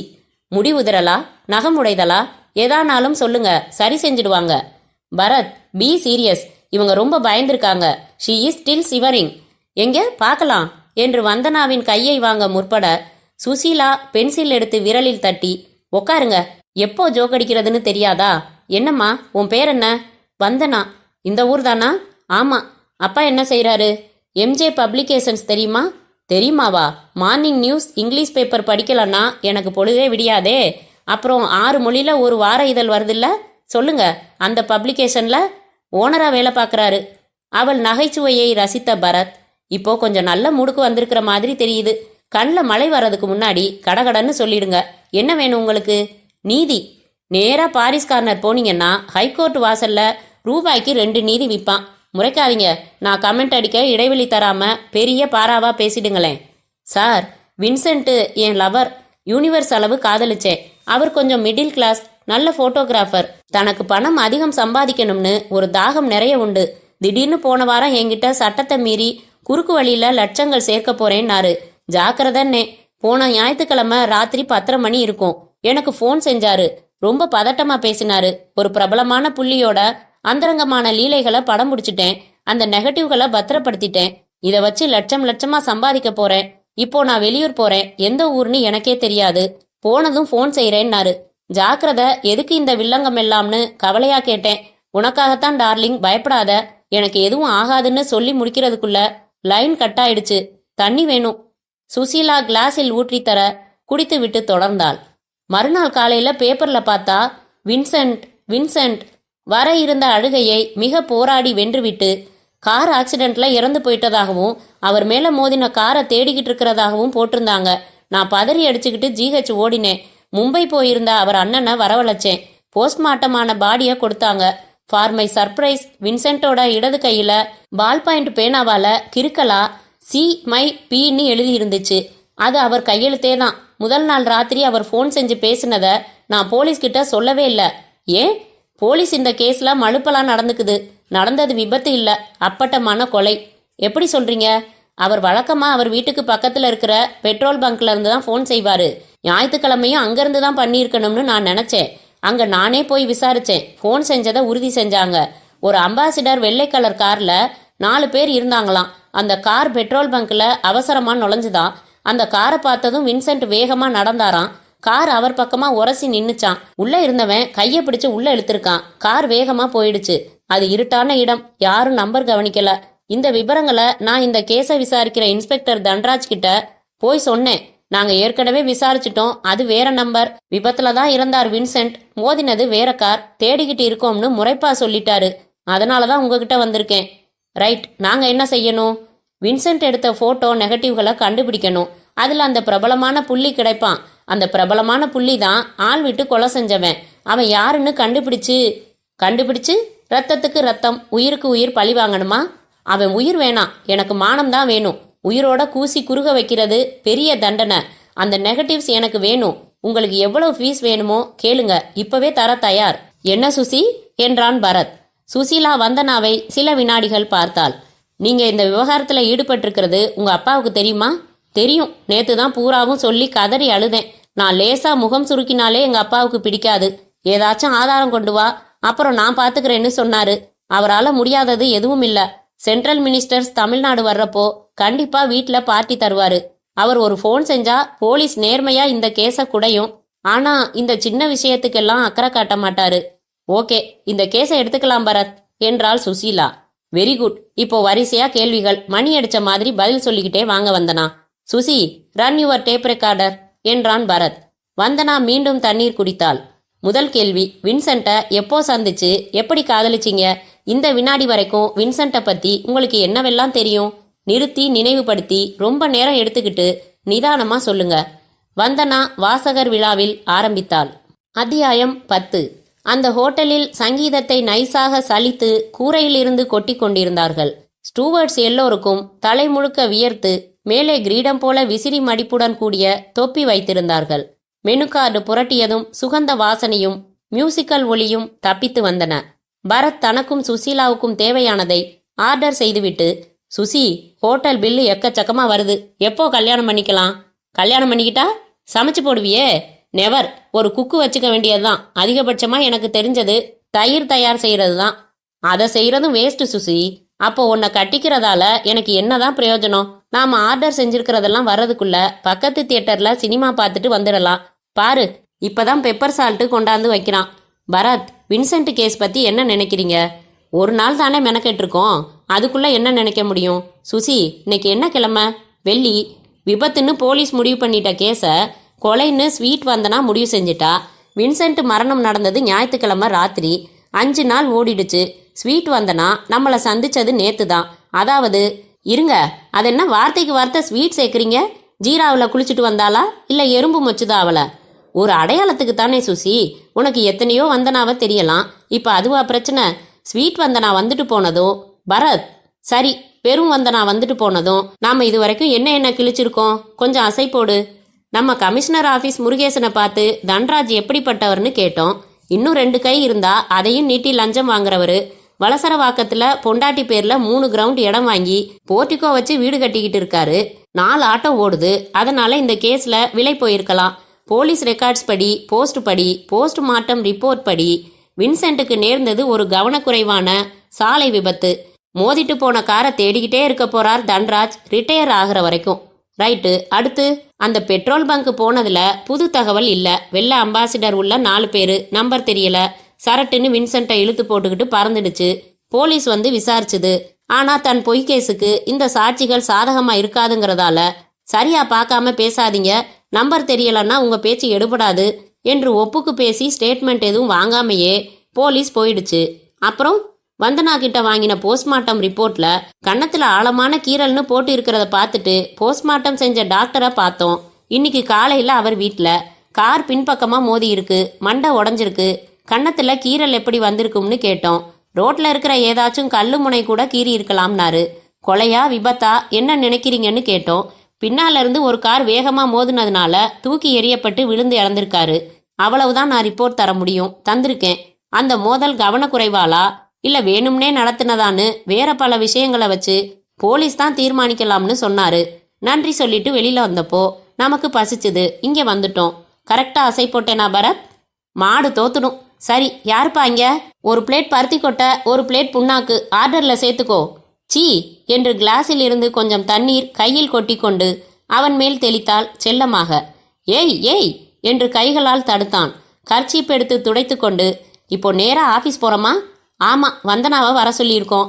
தம்பிய மின்சாரத்துல சாம்பலாக்கிட்டு அண்ணன் மறுபடி மும்பை போயிட்டதுக்கு அப்புறம் வின்சென்ட்டோட வீட்டு சாவி இப்போ வந்தனா கிட்ட தான் இருக்கான். ஸோ அவளையும் அழைச்சிக்கிட்டு அந்த வீட்டுக்கு போய் ஆராய போறோம். எக்ஸ்கியூஸ் மீ என்று வந்தான் டை கட்டினவன். எஸ் மிஸ்டர் பரத், எஸ், உங்களுக்கு ஒரு ஃபோன் கால் என்று விலகினான். இங்கே சாப்பிட போறோம்னு யார்கிட்ட சொல்லிட்டு வந்த சுசி? யார்கிட்டையும் சொல்லலையே. பரத் எழுந்து சென்று சற்று தொலைவிலே ரெஜிஸ்டாரக்ஸ் மெஷினுடன் ஸ்லீவ்லெஸ் ஜாக்கெட் அணிந்திருந்த சிகப்பு பெண் இருந்த மேஜையில் ரிசீவரை எடுத்துக்கொண்டு, பரத் பேசுறேன் என்றான். சந்தோஷம், இப்ப சாப்பிட போறது தான் வாழ்க்கையில கடைசி சாப்பாடுன்னு எதுவும் தீர்மானிச்சிட்டியா லாயரே? ஆண் குரல். நீ யாருப்பா இவ்வளவு அக்கறையா பேசுறியே? கிண்டலா? எவ்வளோ ஒரு பணக்கார குட்டி வந்து சொன்னா நீ இறங்கிடுறதா? யோசிக்க வேணாமா? எதை பத்தி பேசுற நீ? தெளிவா சொல்லு. முதல்ல நீ யாரு? நான் சொல்ற பேச்ச நீ கேட்டா நண்பன், மீறினா விரோதி. அப்ப விரோதி தான். வேணாம் பரத், சின்ன வயசுல சாகக்கூடாதுப்பா. தெளிவா சொல்லிடட்டுமா? வந்தனா சொல்றத காதுல வாங்கிக்காத. வின்சென்ட் கேஸ்ல இறங்காத, டேஞ்சர். அவ்வளவுதான் சொல்வேன். சரி, ஏன் இறங்கக்கூடாதுன்னு சொல்லு. நீ சொல்றது நியாயமா இருந்தா யோசிக்கிறேன். புரியாதவன் மாதிரி பேசாத. வின்சென்ட் கேஸ் போலீஸை பொறுத்த வரைக்கும் மூடியாச்சு. மறுபடி திறக்க வைக்காத. மீறினா உன் அழகான சுசீலா பாப்பாவ நாங்க திறக்க வேண்டி வரும், நீ இறக்க வேண்டி வரும். அப்புறம் உன் இஷ்டம். தொடர்பு துண்டிக்கப்பட்டது. பரத் சுசீலாவிடம் வந்தான். வின்சென்ட் கேஸ்ல சூடு சொரணை எல்லாம் பிடிச்சிடுச்சு சுசி. மிரட்டல் வந்தாச்சு. இறங்காதே. இறங்கினா ஆஸ் யூசுவல் உன்னை கொள்வேன், உன் சுசீலாவை கற்பழிப்பேன், எட்ஸெட்ரா. இது சம்பந்தமா என்னோட பாலிசி அவனுக்கு தெரியாது போலிருக்கு. யார் அது? மிஸ்டர் யாரோ. வின்சென்ட்டை கொன்ன பார்ட்டி அவங்களாதான் இருக்கணும். வந்தனா நம்மளை தேடி வந்தது, நாம அலைஞ்சது, இப்ப ஆர்டர் கொடுத்துட்டு சாப்பாட்டுக்கு உட்கார்ந்துருக்கிறது வர கண்காணிச்சிருக்காங்க சுசி. என்ன செய்ய போறோம்? வழக்கம் போல நீ பெரிய இடம் போலிருக்குன்னு லேசா பயம் காட்டணும். யாராயிருந்தா என்ன, ஒரு கை பாப்போம்னு நான் வீரவசனம் பேசணும். அப்புறம் இன்னும் தீவிரமா இறங்கணும். சுசி, மிரட்டல் மூலமா ஒரு விஷயம் சர்வ நிச்சயமா உறுதியாயிடுச்சு. வின்சென்ட்டை கொலைதான் செஞ்சிருக்கானுங்க அவனுங்க. அவனுங்க யார்? அந்த கார் யாருது? வின்சென்ட் போட்டோ எடுத்த பிரபல புள்ளி யாரு? அந்த நெகட்டிவ்ஸ் எங்க? கையில பால் பாயிண்ட்ல எழுதி ஆரம்பிச்ச குறிப்பை பூர்த்தி செஞ்சா உங்களுக்கு பதில் கிடைக்கலாம் பரத். மரண வினாடிகள்ல எழுத ஆரம்பிச்சிருக்கணும். சி மை பி அப்படின்னா? ஆர்டர் சொன்ன ஐட்டங்கள் சக்கர வண்டியில் தள்ளப்பட்டு வந்தன. இப்ப சாப்பிடலாம், அப்புறம் யோசிக்கலாம் சுசி என்றான் பரத். அத்தியாயம் 11. ஏசி அறை. தரையில் கனமான மெத்தை, மேலே வெல்வெட், சாய கை வைக்க திண்டுகள், தரையிலே மேட் போட்டு 3 நிறங்களில் டெலிபோன். தலைவர் ரிலாக்ஸடாக சாய்ந்து அமர்ந்திருந்தார். இந்த பக்கம் முகத்தை உர்ரென்று வைத்துக்கொண்டு துரை, அந்த பக்கம் அதைவிட உர்ரென்று முத்து கணேசன். இப்படி பேசாமலே இருந்தா என்ன அர்த்தம் என்றார் தலைவர் கோபமாக. துரைதான் பதில் சொல்லணும் தலைவரே. கட்சிக்குள்ளேயே இப்படி உள்வேலை செய்யறது நல்லா இருக்கா? உங்ககிட்ட ஆள் அம்பு படம் இல்லையா? நேரடியா பல பரீட்சைக்கு தயாரான்னு கேளுங்க. பொட்டத்தனமா அவுத்துட்டு நிக்கிறப்போ போட்டோ எடுக்க சொல்றது என்ன வேலை? இவர் யோகியதை எனக்கு தெரியாதா? 4 வருஷத்துக்கு முன்னாடி பேப்பரா நாரலையா அபர்ணா விவகாரம்? துரைக்கு முந்தான விரிச்சுதான் வேலை வாங்கினேன்னு கோர்ட்ல 1000 பேர் முன்னாடி சொன்னாலையா அந்த நர்ஸு. இவர் என்ன வேவு பாக்குறது என்றார் முத்து கணேசன் காட்டமாக. துரை, என்னையா உம பதிலு? முழு கோழிய முழுங்கினவராட்டம் கமுக்கமா உட்காந்துருந்தா எப்படி? கட்சியில பெரிய தலைங்களே இப்படி விரோத போக்குல இருக்கிறது எனக்கு நல்லதா படல. ஏன் இப்படி செஞ்சீங்க? ஐயா, நான் மறுபடி சொல்றேன், அந்த போட்டோகிராஃபர் அவனாத்தான் இதுல இறங்கி இருக்கான். என் போராத நேரம் நான் செய்ய சொன்னதா சொல்லியிருக்கான். ஏன்னே புரியல. அவனை உசுரோட விட்டு இருந்தா இப்போ கூப்பிட்டு கேட்டிருக்கலாம். ஆள் உசுரோட இல்லைங்கிறதால பேசுறதா? துரை தான் செய்ய சொன்னாரு, 20,000 கொடுத்தாருன்னு புட்டு வச்சிருக்கான். என் ஆளுங்க கொதிப்புல போனானுங்க. ஆத்திரம் தாங்காம தீத்துட்டு வந்துட்டானுங்க. கடுமையா சத்தம் போட்டேன். அனாவசியமா ஒரு உசுறு போயிடுச்சு. அதை விபத்துன்னு செட்டப் செய்ய எவ்வளவு மெனக்கெடு, எவ்வளவு செலவு. இத பாருங்க, கட்சியில என்ன ஒவ்வொரு கட்டத்திலையும் வளர விடாம செஞ்சுக்கிட்டு இருக்காரு இவரு. ஒண்ணு இவரை வச்சுக்கங்க, என்னைய விட்டுடுங்க. இல்லைன்னா இவரை கட்சியை விட்டு விலக்கிடுங்க. உடம்பு பூரா நீசத்தனம். பெரிய மனுஷன் செய்யற வேலையாது. முடிவு செஞ்சிடுங்க தலைவரை இப்பவே. நான் வேணுமா, இவர் வேணுமா? முத்துகணேசன், உணர்ச்சி வசப்படாதீங்க. இப்படியெல்லாம் பேசாதீங்க. எனக்கு 2 பேரும் தான் வேணும். துரை, மடுப்பாதீங்க. இனிமே இப்படி சின்னத்தனமா நடந்துக்காதீங்க. 2 பேரும் நடந்ததை மறந்துடுங்க. எலெக்ஷன் தேதி அறிவிச்சாச்சு. இப்போ போய் நாம ஒருத்தருக்கொருத்தர் சாடிக்கிட்டு கொஞ்சம் கூட நல்லா இல்ல. 2 பேரும் என் வார்த்தைக்கு மதிப்பு தாங்க. யாருக்கு எப்போ சந்தர்ப்பம் தரணுமோ அப்போ சந்தர்ப்பம் தானா தருவேன். துரை, நீங்க புறப்படுங்க. முத்து கொஞ்சம் கொதிப்பா இருக்காரு. நான் சமாதானம் பண்ணி அனுப்புறேன் என்றார் தலைவர். எழுந்து கொண்ட துரை, மறுபடியும் சொல்றேன், நான் அந்த மாதிரி எதுவும் சொல்ல வேணாம். புறப்படுங்க ஐயா. துரை தரையில் வைத்திருந்த துண்டை எடுத்துக்கொண்டு வரேன் என்று தலைவரிடம் மட்டும் சொல்லிக்கொண்டே அறைக்கு வெளியே வந்த பின் துண்டை தோளில் போட்டுக்கொண்டு சிவந்த முகத்துடன் தன் காரை நோக்கி நடந்தார். அறைக்குள்ளே தலைவர் கரிசனத்தோடு சொன்னார், கொன்னுருக்க வேண்டியதில்ல முத்துகணேசன். நேரம் சரியில்லை, விவகாரம் ஆயிடும். எதுடா கிடைக்கும்னு பேனாவை தூக்கிக்கிட்டு வீதிக்கு வீதி அலையறானுங்க. நான் அப்படி உத்தரவு தரல தலைவரே. பசங்க எல்லாம் மீறிட்டானுங்க. எடுத்த படம் எல்லாம் கைப்பற்றிட்டீங்களா? கேமரால இருந்து கலட்டி எக்ஸ்போஸ் பண்ணிட்டானுங்க. போலீஸ் பிரச்சனையை சமாளிச்சிட்டீங்களா? கிளீனா.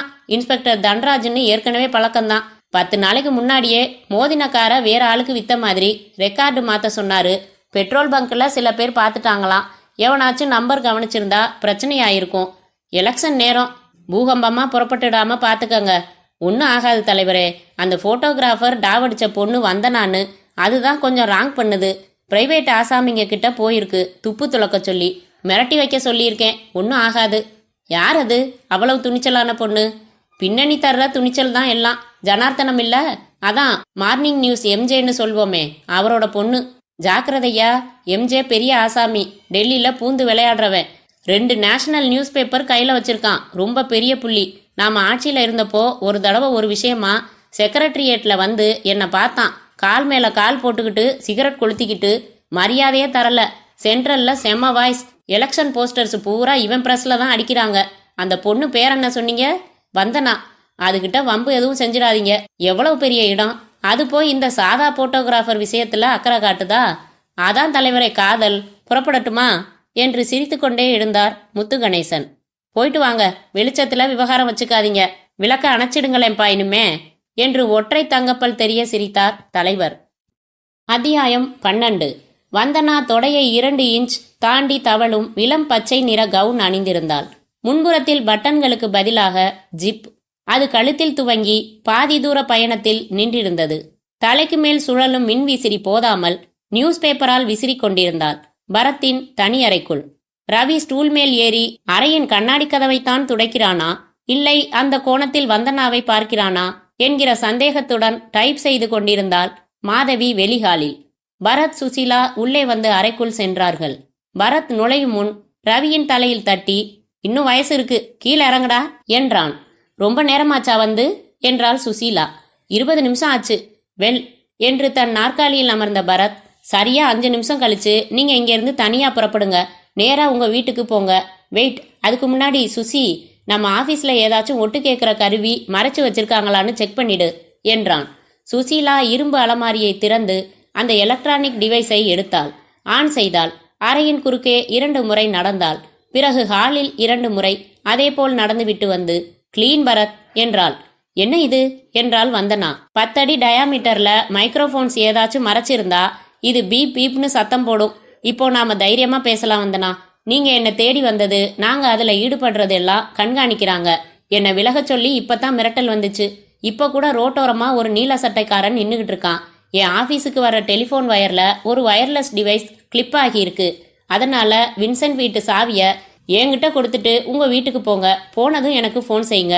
போன்ல என்ன சொல்லணும்னா பரத் விவரிக்க ஆர்வமாக தலையாட்டினாள். சரி, புறப்படுங்க. வின்சென்ட் இறந்தப்போ போட்டிருந்த ட்ரெஸ், அவை சூட்கேஸ் எல்லாம் ஒப்படைச்சிட்டாங்களா? ட்ரெஸ்ஸு கொடுக்கல, ஷூவும் சூட்கேஸும் கொடுத்துட்டாங்க. வின்சென்ட் வீட்டில் மர கபோர்டு இருக்கு. அதுல 2வது தட்டுல எல்லாம் இருக்கு. கபோர்ட் சாவி மேஜை டிராயர்ல இருக்கு. நான் பாத்துக்கிறேன் என்று சாவியை வாங்கி கொண்டான். அப்புறம் பர்சனலா ஒரு கேள்வி, இந்த கவுன் எங்க வாங்குனீங்க? பர்த்டே வருது, பிரசன்ட் செய்யணும். பரத், நான் ஜீன்ஸ் தான் வாங்கி தர சொன்னேன் என்றாள் சுசீலா. உனக்கு இல்ல சுசி, மாதவிக்கு. அன்னைக்கு தப்பி தவறி உன் உடலமைப்புக்கு காட்டன் சாரி நல்லா இருக்கும்னு சொன்னேன். காட்டன் சாரின்னா கஞ்சி போட்டு ஸ்டிஃபா ஒரு மாதிரி நான் ரசிச்சு சொன்னா, மறுநாள் வந்து நிக்கிறா ஒரு நூல் புடவைய அயன் பண்ணாம கட்டிக்கிட்டு. அன்னைக்கு ஆபீஸுக்கு வந்த கஸ்டமர் ஒருத்தன், உங்க வேலைக்காரிக்கு ரொம்ப இடம் தராதீங்க சார், டைப் அடிச்சு பார்த்துக்கிட்டு இருக்கான்னு சொல்லிட்டு போனான். வந்தனா சிரித்து விட்டு எழுந்து, you need good looking young girl? Yes, for office purpose only, on monthly basis. என் ஃப்ரெண்டு ஒருத்திய சிபாரிசு செய்யட்டுமா? அப்சரஸ் மாதிரி இருப்பா, வேலை இல்லாம கஷ்டப்படுறா. பரத் விருட்டென்று லெட்டர் பேடு எடுத்து, கமான் பேர் சொல்லுங்க, அப்பாயிண்ட் எழுதி தரேன். என்ன சுசி, ஒரு பெண்ணே இன்னொரு பெண்ணை புகழ்ந்தப்புறம் நேர்ல பார்க்கவே வேண்டியதில்ல. வந்தனா, நேர்ல பார்த்து இன்டர்வியூ செஞ்சுதான் முடிவு செய்யணும், ஒரு நாள் வர சொல்லுங்க என்றாள் சுசீலா. பரத் தன் விசிட்டிங் கார்டு எடுத்து தந்து, திஸ் இஸ் மை வீட்டு அட்ரஸ், ஞாயிற்றுக்கிழமை வேணும்னாலும் வர சொல்லுங்க. வந்தனா புறப்பட்டு சென்றதும், ஏன் பரத் அலையிறீங்க? ஒண்டியால மாதவி கஷ்டப்படுறாளேன்னு ஒரு பச்சாதாபம்தான். பச்சா கிடையாது, வெறும் தாபம்தான். அரை மணியில் போன் வந்தது. ஹலோ, வந்தனா பேசுறேன். சொல்லுங்க, என்ன விஷயம்? மறுபடி நீங்க பரிசீலனை செய்யக்கூடாதா சார்? என்னங்க இது, சின்ன குழந்தைக்கு அணில் ஆடு சொல்லித்தர மாதிரி எவ்வளவு பொறுமையா எடுத்து சொன்னேன். இன்னும் உடைச்சு சொல்லணும்னா உயிர் மேல பயம் வந்துடுச்சு. நீங்க சொன்ன வின்சென்ட் கேஸ் ரொம்ப பெரிய இடத்து விவகாரமா தெரியுது. எங்களை விட்டுடுங்க. பணம் வேணும்னா இன்னும் அதிகமா. ஒரு தடவை சொன்னா புரியாதா உங்களுக்கு? கேஸை எடுத்துக்கிட்டா தீத்துடுவேன்னு மிரட்டல் வருது. நிறைய பணம் வாங்கி உயிர் இல்லாம என்னங்க செய்யறது? இவ்வளவு கோழையா நீங்க? உங்களுக்கும் அதே மாதிரி மிரட்டல் வந்தா அப்புறம் தெரியும். போலீஸே விபத்துன்னு முடிவு செஞ்சிடுச்சு. பேசாம விடுங்க, உங்க உயிரையும் யோசிங்க. இனிமே இது சம்பந்தமா எங்களுக்கு தயவு செஞ்சு போன் செய்யாதீங்க. போனை அரைந்து வைத்தான் பரத். ஒட்டு கேட்டவன் நம்பியிருப்பானா பரத்? அப்படித்தான் எதிர்பார்க்கிறேன். அந்த நீலச்சட்டை போயிட்டானா பாரு. சுசீலா அந்த அறையின் ஜன்னலின் குறுக்குப்பட்டை பிளாஸ்டிக் தடுப்பை கயிறு இழுத்து லேசாக திறந்து சாலையில் குனிந்து பார்க்க, எதிர்ப்புறம் போஸ்ட் கம்பத்தடியில் இவ்வளவு நேரம் சாய்ந்திருந்த அந்த நீலச்சட்டை கையில் வைத்திருந்த லெதர் பேக்குடன் ஒரு மோட்டார் பைக்கை நோக்கி நடக்க, பரத் சீக்கிரம் பைனாகுலர்ஸ் எடுங்க, அவன் ஒரு பைக்ல வந்திருக்கான் போலிருக்கு, அதோட நம்பர் பார்க்கலாம், சீக்கிரம். பரத் உடனே எடுத்து ஜன்னலின் தடுப்பு இடைவெளியை பெரிதாக்கி நீல சட்டை அமர்ந்து புறப்பட்ட பைக்கின் நம்பரை அவசரமாக பார்த்து, குறிச்சுக்கோ சுசி, TAO 5999 என்றான். வின்சென்ட் வீட்டுக்கு எப்போ போறோம் பரத்? ராத்திரி இல்லையா? இல்ல, இப்பவே. நம்மளை கண்காணிச்சவன் போயிட்டான். நம்ம கார் பார்க்கிங்லயே இருக்கட்டும், நாம ஆட்டோ பிடிச்சுக்கலாம். மாதவி கிட்ட இந்த நம்பர் கொடுத்து அட்ரஸ் வாங்கி வைக்க சொல்லு. அந்த ஆபீஸ்ல ஸ்ரீகாந்த்னு கேட்க சொல்லு என்று பரத் சுறுசுறுப்பாக புறப்பட்டான். அத்தியாயம் 13. வின்சென்ட்டின் வீடு ராயப்பேட்டையில் ஒரு உள்தெருவில் ஒதுக்கமாயிருந்தது. வாசலில் ஒரு மரக்கதவு இருந்தது. அதில் ஒரு லெட்டர் பாக்ஸ் கம்பி போட்டு கட்டப்பட்டிருந்தது. கதவுக்கு வெறும் கொக்கி போடப்பட்டிருந்தது. நீக்கிவிட்டு நடக்கு வந்தான் பரத். மாடிக்கு படிகள் சென்றன. அதன் அடியில் உரை போட்டு ஸ்கூட்டர் மூடப்பட்டிருந்தது. சுசீலா உரையை எடுத்து என்ன ஸ்கூட்டர் என்று பார்த்தாள். பரத் வீட்டின் முன்வாசல் பூட்டை சாவி போட்டு திறந்தான். உள்ளே வந்தார்கள். சாத்தப்படாத ஜன்னல் வழியாக வெளிச்சம் பளீரென்று ஹாலை பிரகாசத்தில் வைத்திருந்தது. தரையெல்லாம் ஒரு போர்வையாக தூசு படிந்திருந்தது. சோஃபா மேல் கோடு போட்ட போது பளிச்சென்று தெரிந்தது. கேலண்டர் ஞாயிற்றுக்கிழமையை விட்டு தாண்டாமல் இருந்தது. கைகளை கட்டிக்கொண்டு பொதுவாக அந்த ஹாலை மேம்போக்காக பார்த்தான். ஒரு மேஜை, அதன் மேல் இருமல் மருந்து, சீப்பு, கொஞ்சம் வார இதழ்கள் என்று இருந்தன. அருகில் ஒரு அறை, கதவை தள்ள திறந்து கொண்டது. ஒற்றை கட்டில், சின்ன மேஜை, மேஜை மேல் 7-8 புகைப்பட ஆல்பங்கள், புகைப்படங்களை ஓரம் வெட்டுகிற ஒரு சின்ன மெஷின், மேஜைக்கு 2 டிராயர்கள். பரத் திறந்து பார்த்தான். சுசீலா கட்டிலில் விரிக்கப்பட்டிருந்த மெத்தையை உயர்த்தி பார்த்தாள். என்ன பாக்குற சுசி? மெத்தைக்கு அடியில ஏதாச்சும் ஒரு தடயம்தான். எனக்கு தெரியும் நீ எதை தேடுறேன்னு. எதை? தெரியும்னா விடு, கொஞ்சம் ஆர்வமா தேடு. இந்த ரூம் தான் வின்சென்ட்டோட ரூம் போலிருக்கு. பீன ஆரம்பிக்கிற பொருள்கள் என்ன என்ன சொல்லு சுசி. பீல என்று யோசித்து, pant, purse, pocket, pillow, pyjama, private room, pickle jar, Vincent அந்த நெகட்டிவை மறைச்சு வச்சிருக்கிற இடம் அல்லது அது சம்பந்தப்பட்ட குறிப்பு பீல ஆரம்பிக்குது. கடைசி நிமிஷத்துல அவசரமா எதுக்காக அப்படி அவன் எழுதணும்? அதனால நீ சொன்னதையெல்லாம் தரோவா பார்த்துடலாம். அதை தவிரவும் சிந்திக்கலாம். அந்த கபோர்ட்ல தானே வின்சென்ட் கடைசியா போட்டிருந்த ட்ரெஸ் வச்சிருந்த சூட்கேஸ் எல்லாம் இருக்கிறதா வந்தனா சொன்னான். போய் ஹாலில் இருக்கிற மேஜைக்குள்ள இருந்து சாவி எடுத்துக்கிட்டு வா சுசி. அதன் பிறகு 1.5 மணி நேரத்திற்கு அந்த வீட்டையே புரட்டி எடுத்து மிக களைத்து போனார்கள். தலையணைகளை அழுத்தி பார்த்து புத்தக வரிசைகளை கலைத்து ஒவ்வொரு புத்தகமாக உதறி பார்த்து வின்சென்ட்டின் பிரத்யேக டார்க் ரூமில் வெளிச்சமான லைட்டை போட்டுக்கொண்டு பெட்டி பெட்டியாய் வைத்திருந்த பழைய நெகட்டிவ்கள் எல்லாம் கலைத்து பார்த்து ஒரு இன்கம் டாக்ஸ் ரெய்டு போல ஆராய்ந்து, பரத், அம்பேல், இந்த வீடு முழுக்க பார்த்துட்டோம். பீன்னு ஆரம்பிக்கிற எதையும் விட்டு வைக்கல. எனக்கு எதுவுமே ஸ்ட்ரைக் ஆகல.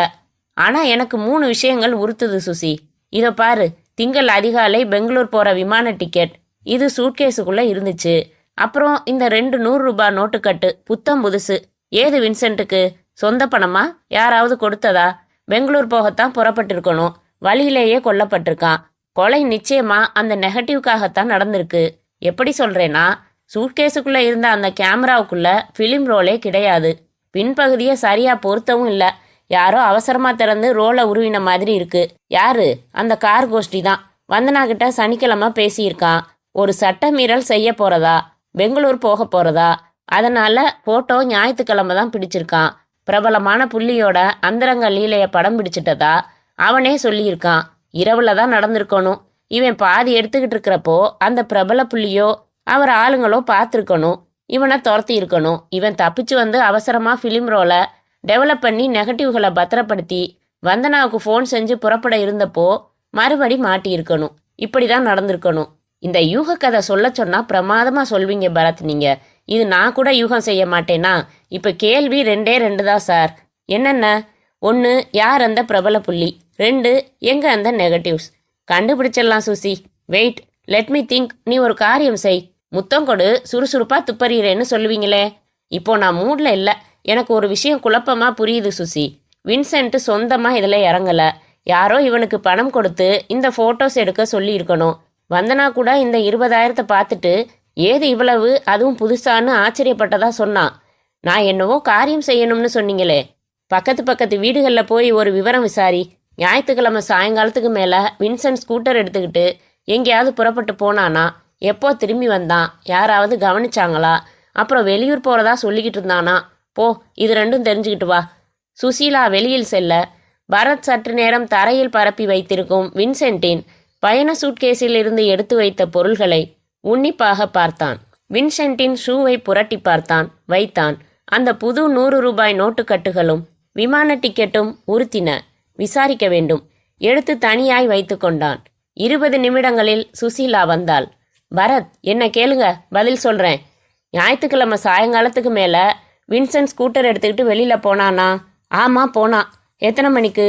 7 மணிக்கு மேல. எப்படி சொல்ற? பக்கத்து வீட்டில் ஒரு வயசான உடம்பு சரியில்லாத மாமா இருக்காரு. படுக்கையிலேயே இருப்பாரு. தன் ரூம் ஜன்னலை திறந்து வச்சுக்கிட்டு வேடிக்கை பார்க்கறது தான் அவருக்கு வேலை. அதனால வின்சென்ட் வெளியில போனதை பார்த்ததா என்கிட்ட சொன்னாரு. சரி, எப்போ திரும்பி வந்தான்? தெரியாது, மாமா தூங்கிட்டாரு. மாமியை நான் வேணா விசாரிக்கட்டுமா, முழிச்சிருந்தாங்களான்னு? அந்த வீட்டில் மாமி கிடையாது பரத். சரி, தான் வெளியூர் போறதா சொன்னானா? எஸ். யார்கிட்ட? இந்த பக்கத்து வீட்டில் ஒரு மாமி கிட்ட. வர்றதுக்கு 1 வாரத்துக்கு மேல ஆகும். தயிர்காரிக்கிட்ட தயிர் வேணாம்னு சொல்லிடுங்கன்னு சொல்லியிருக்கான். பேப்பர் பையன் வந்தா போட வேணாம்னு சொல்லியிருக்கான். சலவைக்கு போட்ட 3 செட்டு ட்ரெஸ் வந்தா வாங்கி வச்சிருக்க சொல்லியிருக்கான். லெட்டர் பாக்ஸ் ஆவி கொடுத்து லெட்டர்ஸ் ஏதாச்சும் உள்ள விழுந்திருந்தா எடுத்து வீட்டில் வச்சிருக்க சொல்லியிருக்கான். மழை வந்தா தண்ணி உள்ள இறங்கிடும்னு. வீட்டு வாடகை பணம் கொடுத்துருக்கான். வீட்டுக்காரர் வந்தா கொடுக்க சொல்லி. மை காட், எவ்வளவு முன் யோசனைக்காரன் பாரு சுசி. சரி வா போகலாம். ஏய், ஏன் பணத்தை எடுக்கிறீங்க? வச்சுட்டு வாங்க. இல்ல, இதுல ஒரு ஆராய்ச்சி இருக்கு. எல்லா கதையும் பூட்டிட்டு நீ வா, நான் வெளியிலே நிக்கிறேன். பரத் வீட்டை விட்டு வெளியில் வந்து உரை போட்டு மூடப்பட்ட அந்த ஸ்கூட்டரை அணுகினான். உரையை கழற்றி வைத்துவிட்டு ஸ்கூட்டரை ஆராய்ந்தான். பூட்டி விட்டு வந்த சுசீலா, ஸ்கூட்டர்ல என்ன தேடுறீங்க பரத்? இது பிரியா ஸ்கூட்டர் சுசி. இதுவும் பீல ஆரம்பிக்குதே, அதான். பரத் ஸ்கூட்டரின் முன்புறம் இருந்த லெதர் பாக்ஸை திறந்து உள்ளே பார்த்தான். டூல்ஸ் கிட் இருந்தது. வேஸ்ட் துணி இருந்தது. மேலும் ஆராய்ந்ததில் ஒரு பெட்ரோல் பில்லும் கிடைத்தது. தேவன் அண்ட் கோ, திருவான்மியூர் என்ற விலாசம் போட்ட பெட்ரோல் பங்கில் 5 லிட்டர் பெட்ரோல் மற்றும் 5 அவுன்ஸ் ஆயிலுக்கான பில் அது. தேதி பார்த்த பரத் மலர்ந்தான். சுசி, தேதியை பாரு. என்ன, 10ஆம் தேதின்னு இருக்கு. அதுல என்ன? சுசி, உனக்கு திடீர்னு மூளை மேய போயிடுமா? 10ஆம் தேதி ஞாயிற்றுக்கிழமை. அன்னைக்கு தான் வின்சென்ட் கார் ஏற்றி கொல்லப்பட்டான். சாயங்காலம் 7 மணிக்கு மேல ஸ்கூட்டர் எடுத்துக்கிட்டு போட்டோ எடுக்க போயிருக்கான். திருவான்மியூர்ல பெட்ரோல் போட்டிருக்கான். சோ இப்போ ஏரியா குறுகிடுச்சு. திருவான்மியூருக்கு சுற்று வட்டாரத்துல எங்கேயோதான் அவன் போட்டோ பிடிச்சிருக்கான். இவ்வளவு நேரம் மெனக்கெட்டதுல ஏரியா சுருக்கி இருக்கீங்க, அவ்வளவுதானே? இந்த பெட்ரோல் பங்க்ல விசாரிக்கலாம் சூசி. ஒருவேளை அவங்க நினைவு வச்சிருக்கலாம். சரி வாங்க போகலாம். வர்றதா? இரு, இங்கேயே இன்னும் கொஞ்சம் வேலை இருக்கு. ஒரு மெக்கானிக்கை கூட்டிட்டு வந்து இந்த ஸ்கூட்டர்ல இருக்கிற பெட்ரோல் எல்லாம் வெளியில எடுத்து அளந்து பார்த்து இந்த என்ஜின் லிட்டருக்கு சராசரி எவ்வளவு கொடுக்கும்னு ஒரு கணக்கு பார்த்து இன்னும் ஏரியாவை நெருங்க இது உதவும் சூசி. நான் இதை கவனிக்கிறேன். இந்த விமான டிக்கெட்டை பிடி. நேரா இந்தியன் ஏர்லைன்ஸ் ஆஃபீஸ் போ. இந்த டிக்கெட்டை வின்சென்ட்டே நேரடியா வாங்கியிருக்கானா இல்ல வேற ஏதாவது டிராவல்ஸ் மூலம் வாங்கப்பட்ட டிக்கெட்டா? டிராவல்ஸ் மூலம்னா எந்த டிராவல்ஸ்னு தெரிஞ்சுக்கிட்டு தெரியும் அந்த டிராவல்ஸ் போய் டிக்கெட் புக் செஞ்சது யாருன்னு விசாரிச்சுக்கிட்டு வரணும். ஆஃபீஸ் வந்துடட்டுமா? ரைட் இல்ல லெஃப்ட் என்று நடந்தாள் சுசீலா. அத்தியாயம் 14. பரத் அலுவலகம் திரும்பின போது மாதவி கைகளை கோர்த்து உயர்த்தி கொட்டாவி விட்டு கொண்டிருந்தாள். மாதவி, நீ அடிக்கடி கொட்டாய் விடக்கூடாது. ஏன் சார்? இது மாதிரி சோம்பல் முறிச்சுக்கிட்டே கொட்டாய் விடுறப்போ இதுவரைக்கும் இல்லாத ஒரு தனி கவர்ச்சி தெரியுது. அதான். போங்க சார், என்னை கிண்டல் செய்யலன்னா உங்களுக்கு தூக்கம் வராது. நினைச்சாலே தூக்கம் வராது மாதவி. என்னோட கனவுல எத்தனை தடவை நீ வந்து பயமுறுத்தி இருக்க தெரியுமா? நெளிஞ்சது போதும். என்ன ஆச்சு? ஒரு பைக் நம்பர் கொடுத்து அட்ரஸ் வாங்க சொன்னேனே, வாங்கிட்டேன் சார். கோட்டூர்புரம் அட்ரஸ் இதோ. நீங்க ஸ்ரீகாந்த்னு சொன்னீங்களா? நான் நடிகர் ஸ்ரீகாந்த் தானாக்குன்னு நினைச்சுக்கிட்டு உங்க நடிப்புன்னா எனக்கு ரொம்ப பிடிக்கும்னு சொன்னேன் சார். அவர் என்ன சொன்னாரு? அசடு, போன வையின்னு சொன்னாரு. இப்ப அதையே நானும் சொல்றேன். அசடு, செயின் கடிச்சது போதும், அதை தொங்க விடு. மாதவி, ஒரு உலகமகா துப்பறியும் ஸ்தாபனத்துல சேர்ந்திருக்கோமே, கொஞ்சமாச்சும் துப்பறியறதெல்லாம் கத்துக்க ஆர்வம் காட்டுவோம்னு நினைக்கிறியா நீ? எங்க சார், நீங்க தான் என்ன ஆபீஸை விட்டு வெளியில அனுப்பவே மாட்டேங்கிறீங்களே. ஓகே, இன்னைக்கு அனுப்புறேன் என்று அவள் தந்த அந்த விலாச சீட்டில் பெயர் பார்த்து, நேரா இந்த அட்ரஸ்ல இருக்கிற மகாதேவன் வீட்டுக்கு போய் இந்த நம்பர்ல பைக் நிக்குதான்னு பாரு. அந்த வீட்ல யார் யார் இருக்காங்கன்னு கவனி. மகாதேவன் என்ன தொழில் செய்யறாருன்னு விசாரி. எங்க வெற்றிகரமா தகவல்கள் கொண்டு வா பார்க்கலாம். Thank you sir. துணைக்கு ரவியை கூட்டிகிட்டு போகட்டுமா சார்? இல்ல, நீ மட்டும் போனா போதும். 2 அடி எடுத்து வைத்தவள் திரும்பி, ஏன் சார், இதுல ஆபத்து எதுவும் இல்லையே என்றாள் சந்தேகமாக. சேச்ச, அதெல்லாம் எதுவும் இல்ல. என்ன, மிஞ்சி மிஞ்சி போனா உயிர் போகும், அவ்வளவுதான். என்னது? உன்னதுதான். போமா சீக்கிரம். என்னவோ முதலிரவு ரூமுக்குள்ள போற மாதிரி இப்படி மெதுவா அடி எடுத்து வைக்கிறியே. அசிங்கமா பேசாதீங்க சார் என்று கோபமாக நடந்தாள். மாதவி சென்றதும் பரத் தனது தனியறைக்கு வந்து ரவியை அடைத்து காப்பி வாங்கி வர சொல்லிவிட்டு ஒரு காகிதம் எடுத்து எழுத ஆரம்பித்தான். 1 பிரபலமான பெரிய புள்ளி. 2 அந்தரங்க லீலைகள். 3 நிறைய பணம் செய்ய போகிறேன். 4 பெங்களூர் போகவில்லை, வேறு ஊருக்கு போனதும் போன் செய்கிறேன். 5 கையில் சீமை பி. 6 ஸ்கூட்டரில் 7 மணிக்கு மேல் சென்றான். 7 திருவான்மியூரில் 5 லிட்டர் பெட்ரோல் பில். 8 பெங்களூருக்கு விமான டிக்கெட். 9 20,000 பணம். 10 போனில் தலையிடாதே என மிரட்டல். 11 மோட்டார் பைக்காரன். Number TAO 5999. 12 யார் அந்த நபர், எங்கே நெகட்டிவ்ஸ். எழுதி முடித்து மொத்தமாக எழுதின அதன் மேல் ஒரு பெரிய கேள்விக்குறியாக போட்டான். கன்னத்தில் கை தாங்கி ரவி தந்த காப்பி வாங்கி குடித்து முடித்துவிட்டு யோசித்தான். வின்சென்ட், யாரப்பா அந்த ஆசாமி? பி என்றால் என்ன எளவியா எழுத வந்தாய் அந்த கடைசி தருணத்தில்? ஸ்கூட்டரில் உள்ள பெட்ரோல் எல்லாம் வெளியே எடுத்துவிட்டு வண்டியின் கன்சம்ஷன் கணக்கிட்டு ஒரு மாதிரி குத்து மதிப்பாக பார்த்தால் திருவான்மியூரை தாண்டி ஒரு இடம். அங்கேதான் போட்டோ பிடித்திருக்கிறான். போட்டோ சி மை போட்டோ என்று எழுத வந்திருப்பானோ? வீட்டில் வின்சென்ட்டின் போட்டோ எங்கே இருக்கிறது? யோசித்து பார்த்ததில் அவனுடைய தனி அறையில் மேஜை மேல் பிளாஸ்டிக் பிரேமில் ஒரு கார்டு சைஸ் வின்சென்ட் சுமாராக சிரித்து கொண்டிருந்தது நினைவுக்கு வந்தது. ஒருவேளை அந்த போட்டோ பிரேமை கலற்றி பார்த்திருக்க வேண்டுமோ? அது ஒரு நல்ல சாத்தியமுள்ள இடம்தானே, ஏன் கலற்றி பார்க்கவில்லை? பரத் உடனே எழுந்தான். ரவி, சுசீலா வந்தா இங்கே இருக்க சொல்லு, நான் இப்ப வந்துடுறேன். பரத் கீழே வந்து காரை எடுத்தான். ஓட்டிக்கொண்டு ரியர்வியூ கண்ணாடியில் தன்னை யாராவது தொடர்கிறார்களா என்று பார்த்து கொண்டான். யாரும் அப்படி சந்தேகத்துக்கிடமாக இல்லை. நேராக வின்சென்ட்டின் வீட்டிற்கே வந்து மறுபடி கதவு திறந்து அவன் தனியறைக்கு வந்து சற்றே பதட்டமாக அந்த பிளாஸ்டிக் பிரேமுடன் கூடிய போட்டோவை கையில் எடுத்தான். பின்பக்கம் புரட்டினான். பிளாஸ்டிக் குமிழை திருகி ஸ்டாண்டையும் போட்டோவையும் பிரிக்க போட்டோவுக்கு பின்னால் வைக்கப்பட்டிருக்கும் அட்டையை விளக்கினான். வாவ்! போட்டோவின் பின்பக்க வெள்ளை பகுதியில் தெளிவாக எழுதப்பட்டிருந்தன சில வரிகள், வின்சென்ட்டின் கையெழுத்தில். வந்தனா, அந்த நெகட்டிவ்களை ஒரு கவரில் போட்டு ஸ்டாம்ப் ஓட்டி என் விலாசத்தையே எழுதி பெட்டியில் போட்டிருக்கிறேன். செவ்வாய்க்கிழமை தபாலில் வரும். பக்கத்து வீட்டு மாமியை தினம் லெட்டர் பாக்ஸ் திறந்து லெட்டர்கள் எடுத்து வைக்க சொல்லி இருக்கிறேன். நீ கேட்டால் ஒப்படைக்க சொல்லி இருக்கிறேன். பெற்றுக்கொள். மற்ற உத்தரவுகள் போனில் சொல்கிறேன். அதன்படி நடந்து கொள். வின்சென்ட். பரத்திற்கு குதிக்க தோன்றியது. என்ன ஒரு பிரில்லியன்ட் அண்ட் சிம்பிள் ஐடியா. தன் பெயருக்கே கடிதத்துக்குள் வைத்து அனுப்பினால் அந்த 2 தினங்கள் போஸ்ட் ஆபீஸில் பத்திரமாக இருக்கும். பிறகு மாமி லெட்டர் பாக்ஸில் இருந்து கேஷுவலாக கலெக்ட் செய்து வைத்து விடுவார்கள். இதற்கு நடுவில் யார் வந்து வீட்டை புரட்டி எடுத்தாலும் நெகட்டிவ்ஸ் கிடையாது. வின்சென்ட், நீ உயிரோடு இருந்திருந்தால் என் ஏஜென்சியில் உன்னை இழுத்து போட்டு கொண்டிருப்பேன். ஆக நெகட்டிவ்ஸ் அடங்கின அந்த கவர் மற்ற கடிதங்களோடு மிக பத்திரமாக பக்கத்து வீட்டு மாமியிடம் இருக்கிறது. போய் வாங்கி பிரித்து பார்த்தால் நெகட்டிவ்ஸ். அதை பிரிண்ட் போட்டால் நபர் யார் என்று தெரியும். Case over. வந்தனாவை கூப்பிட்டு, இந்த அம்மா நெகட்டிவ்ஸ், இன்னார்தான் நபர், எங்க வேலை முடிந்தது என்று கேஸை கடாசி விட்டு ஊட்டி போய் 2 நாள் தங்க வேண்டும். உற்சாகமான சிந்தனைகளுடன் பரத் பக்கத்து வீட்டு வாசலில் வந்து பெல் அடித்தான். சற்று நேரத்தில் இரட்டை நாடி சரீரத்துடன் அந்த அம்மாள் அதிர நடந்து வந்து, என்ன வேணும் சார் என்றாள். உள்ள வந்து சொல்றேனே. உள்ளே வந்து காட்டின ஸ்டூலில் அமர்ந்து, அம்மா, பக்கத்து வீட்டில் இருந்த வின்சென்ட் ஆக்சிடென்ட்ல செத்து போயிட்டாரே. ஆமா, அவருக்கு வர லெட்டர் எல்லாம் நீங்க தான் எடுத்து வச்சிருக்கீங்களாமே. ஆமா, இப்பதானே என்னமோ இங்கிலீஷ் பனியன் போட்டுக்கிட்டு வந்து ஒரு பொண்ணு கேட்டுச்சு, சொன்னேன். இப்ப நீங்க வந்திருக்கீங்க. இதோ பாருங்க சார், கட் அண்ட் ரைட்டா சொல்றேன். அந்த ஆள் பாவம் திடீர்னு செத்து போயிட்டாரு. என்ன வில்லங்கமோ, ஏதோ ஆளாளுக்கு வந்து விசாரிக்கிறீங்க. அந்த பையன் என்கிட்ட சொன்னது வந்தனான்னு ஒரு பொண்ணு வரும், அதுகிட்ட தான் கொடுக்கணும்னு சொன்னுச்சு. அவ்வளவுதானே. உங்க வீட்டில தான் ஃபோன் இருக்கே, என் பையில தான் ₹1 இருக்கே. ஒரு ஃபோன் செஞ்சு அந்த வந்தனாவை வர சொல்றேன். பரத் உடனே ஃபோன் செய்ய 19 நிமிடங்களில் வந்தனா வந்தாள். நம்புங்க தாயே, இந்த பொண்ணு தான் வந்தனா. ஸ்கூல் சர்டிஃபிகேட் வேணுமா? இல்லை நம்புவீங்களா? இதுவரைக்கும் நீங்கள் எடுத்து வச்சிருக்கிற வின்சென்ட்டுக்கு வந்த லெட்டர்ஸ் எல்லாம் எடுத்துக்கிட்டு வாங்க, குவிக், ரொம்ப ரொம்ப அர்ஜென்ட் என்றான் பரத். என்ன பரத், கண்டுபிடிச்சிட்டிங்களா? 99% எஸ், வரணும் அவங்க. அந்த அம்மாள் உள்ளே சென்று 10-12 கடிதங்களோடு வந்து வந்தனாவிடம் தந்தாள். அவளிடம் இருந்து வாங்கின பரத் அவற்றில் அவசரமாக கவர்களை மட்டும் ஒதுக்கினான். 2 கவர்கள், மற்றவை கார்டுகளும் இன்லேண்ட் லெட்டர்களும். அந்த 2 கவர்களிலும் ஒன்றில் போட்டோ ஸ்டுடியோ ஒன்றின் விலாசமும் மற்றொன்றில் ஒரு பத்திரிகை அலுவலகத்தின் விலாசமும் இருந்தன. 2ஐயும் உடைத்து பார்க்க ஒன்றில் வின்சென்ட் தர வேண்டிய பில், மற்றொன்றில் வின்சென்ட்டுக்கு சேர வேண்டிய செக். நெகட்டிவ்ஸ் கொண்ட கவர் எங்கே? ஏம்மா, இவ்வளவுதான் தபாலா? ஆமா, இவ்வளவுதான்.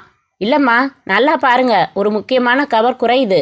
ஏன் சார், நான் எடுத்து வச்சுக்கிட்டு தரமாட்டேன்னு சொல்றேனா? அப்படி இல்லம்மா, நாங்கள் ஒரு முக்கியமான நெகட்டிவ்ஸ் தேடுறோம். அதை ஒரு கவரில் போட்டு தன் அட்ரஸ்க்கே அனுப்பியிருக்கிறதா வின்சென்ட்டே எழுதியிருக்காரு. இதோ பாருங்க. ஒருவேளை அந்த கவரா இருக்குமா சார்? எந்த கவர்? செவ்வாயோ புதனோன்னு நினைக்கிறேன். போஸ்ட்மேன் ஒரு கவர் வச்சுக்கிட்டு பெல் அடிச்சுக்கிட்டு இருந்தாரு. நான் போய் என்னன்னு கேட்டேன். அந்த கவர்ல ஸ்டாம்பு குறைவா இருக்குன்னு ₹1 அபராதம் தரணும்னாரு. அதெல்லாம் தர முடியாது, ஆளே செத்து போயிட்டான்னு சொன்னேன். எக்ஸ்பயர்டுன்னு எழுதிக்கிட்டு போயிட்டாரு. பரத் உடனே எழுந்தான். உங்க ஸ்ட்ரீட் போஸ்ட்மேன் பேர் என்னம்மா? சுவாமிநாதன். இப்ப வர நேரம்தான். மூவருமாக வாசலுக்கு வந்து எட்டி பார்க்க தூரத்தில் சைக்கிளில் வந்து கொண்டிருந்தார் தபால்காரர் சுவாமிநாதன். அவர்தானே, நான் பேசிக்கிறேன் என்ற பரத் அவர் அருகில் வந்ததும், சார், உங்களை தேடித்தான் புறப்பட்டோம். இந்த வீட்டில் வின்சென்ட்னு இருந்தவர் இறந்து போயிட்டார் இல்லையா? அவரோட நெருக்கமான உறவு இவங்க. அவருக்கு டியூவோட வந்த ஒரு கவர் நீங்க டெபாசிட்ல வச்சிருக்கீங்கன்னு சொன்னாங்க. அது வேணும், பெனால்டி கட்டிடுறோம்.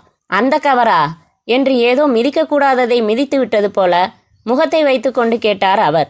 ஏன் சார், கொஞ்சம் இப்படி வாங்க, நீ அங்கேயே இருமா என்று வந்தனாவை விட்டு பரத்தினை மட்டும் தனியாக பிரித்து அழைத்து வந்து காதருகில் குசுகுசுத்தான் சுவாமிநாதன். அதாவது ஆல் எக்ஸ்பயர்டு, அதனால அபராதம் யார்கிட்ட வாங்கணும்? அனுப்பினவன் கிட்ட.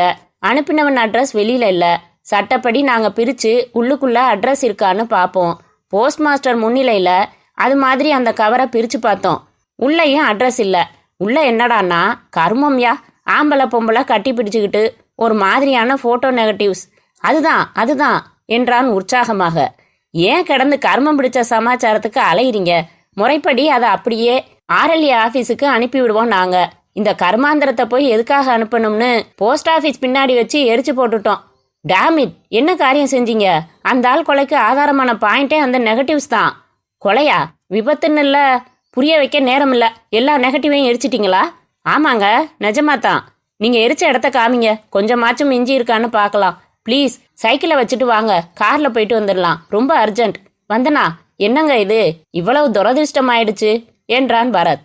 காரில் அந்த போஸ்ட் ஆபீஸ் வந்தார்கள். அதன் பின்புறம் வந்தார்கள். கொஞ்சம் புதர்கள் வாழை தென்னை என்றிருக்க எரித்த இடத்தை காட்டினான் சுவாமிநாதன்.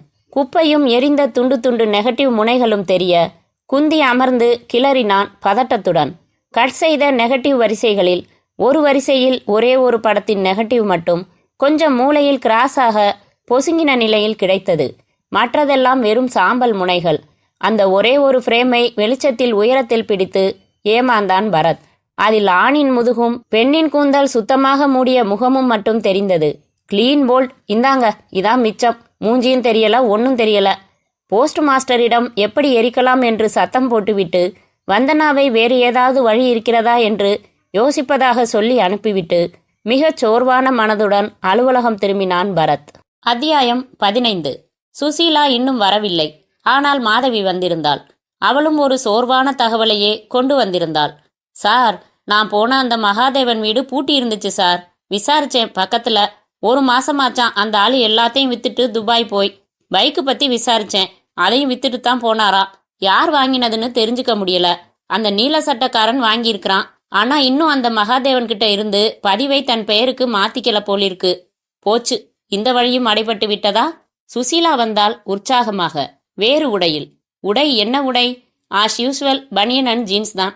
பனியனில் சீசன்ஸ் ஃப்ரூட்ஸ் என்று இருக்க, அந்த நொந்த மனநிலையிலும் இப்ப என்ன பலாப்பழ சீசனா என்று கேட்க தோன்றியது பரத்திற்கு.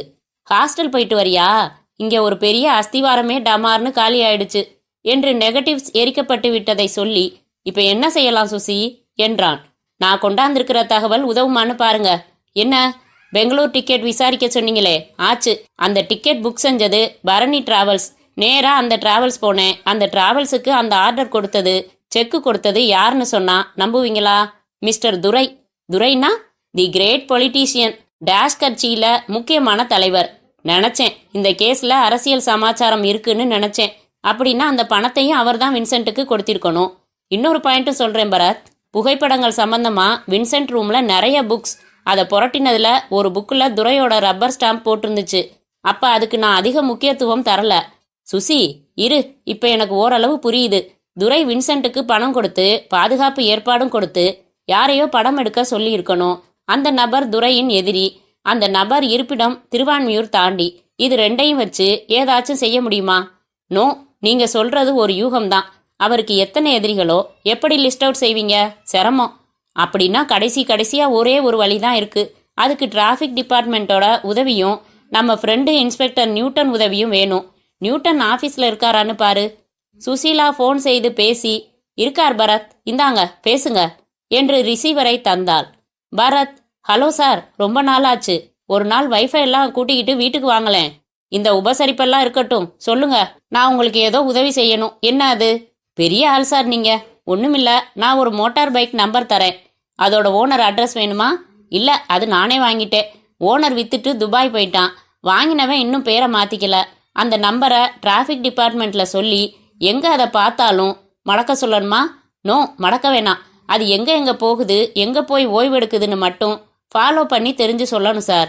2-3 நாள் ஆகலாம் பரத். 2-3 வாரமானாலும் காத்திருக்கேன் சார் என்று போனை வைத்துவிட்டு, சுசி, இதான் கிடைச்ச ஒரே ஃப்ரேமோட எரியாத மிச்சம். இதுல மூஞ்சிகளே தெரியல. இந்த நெகட்டிவை லார்ஜஸ்ட் சைஸ்ல பிரிண்ட் போட்டு வாங்கிட்டு வா. பின்னணியில ஏதாச்சும் தெரியுதான்னு பார்க்கலாம் என்றான் பரத். 1 மணி நேரத்தில் ரைட்டிங் பேடு சைஸில் பிரிண்ட் போட்டு வாங்கி வந்தாள் சுசீலா. என்லார்ஜ் ஆனதில் டீட்டெயில்ஸ் மங்கலாகி கருப்பாகி இருக்க, ஆணின் ஏதுமணியாத முதுகும் அதிலே முகம் புதைத்த பெண்ணின் கூந்தலுமே பிரதானமாக இருந்தது. அத்தியாயம் 16. அன்றிலிருந்து 4வது நாள் பரத்திற்கு போன் செய்தார் நியூட்டன். பரத், நீங்க கொடுத்த நம்பர் உள்ள பைக்கை கண்டுபிடிச்சாச்சு. முழு விபரமும் தரவா? மகாதேவன் கிட்ட அதை வாங்கியிருக்கிறவன் பூபதி. பூபதி யாருன்னா பாலிட்டீசியன் முத்துகணேசனோட பிஏ மாதிரி. எப்பவும் அவர் கூடவே சுத்திக்கிட்டு இருப்பான். முத்துகணேசனுக்கு மகாபலிபுரம் போற ரூட்ல திருவான்மியூர் எல்லாம் தாண்டி ஒரு பங்களா இருக்கு. இந்த பைக் இப்போ அங்கதான் இருக்கு. விபரம் போதுமா?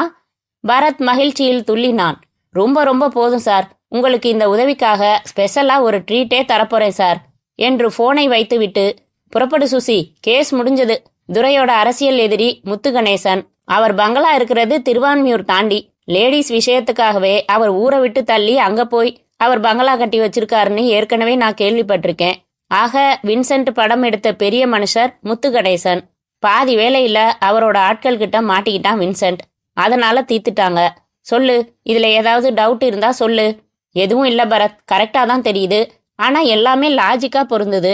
சட்ட ரீதியா எதுவுமே செய்ய முடியாதே, தடயம்னு எதுவும் இல்லையே. அதான் பெரிய பிரச்சனை. அந்த நெகட்டிவ்ஸ் தான் பெரிய ஆதாரம். போச்சே, வா எல்லா தகவல்களையும் வந்தனா கிட்ட சொல்லிட்டு இந்த என்லார்ஜ் சைஸ் போட்டோவுக்கான மூளை எறிஞ்ச பிட்டு நெகட்டிவையும் கொடுத்துட்டு வந்துடலாம்.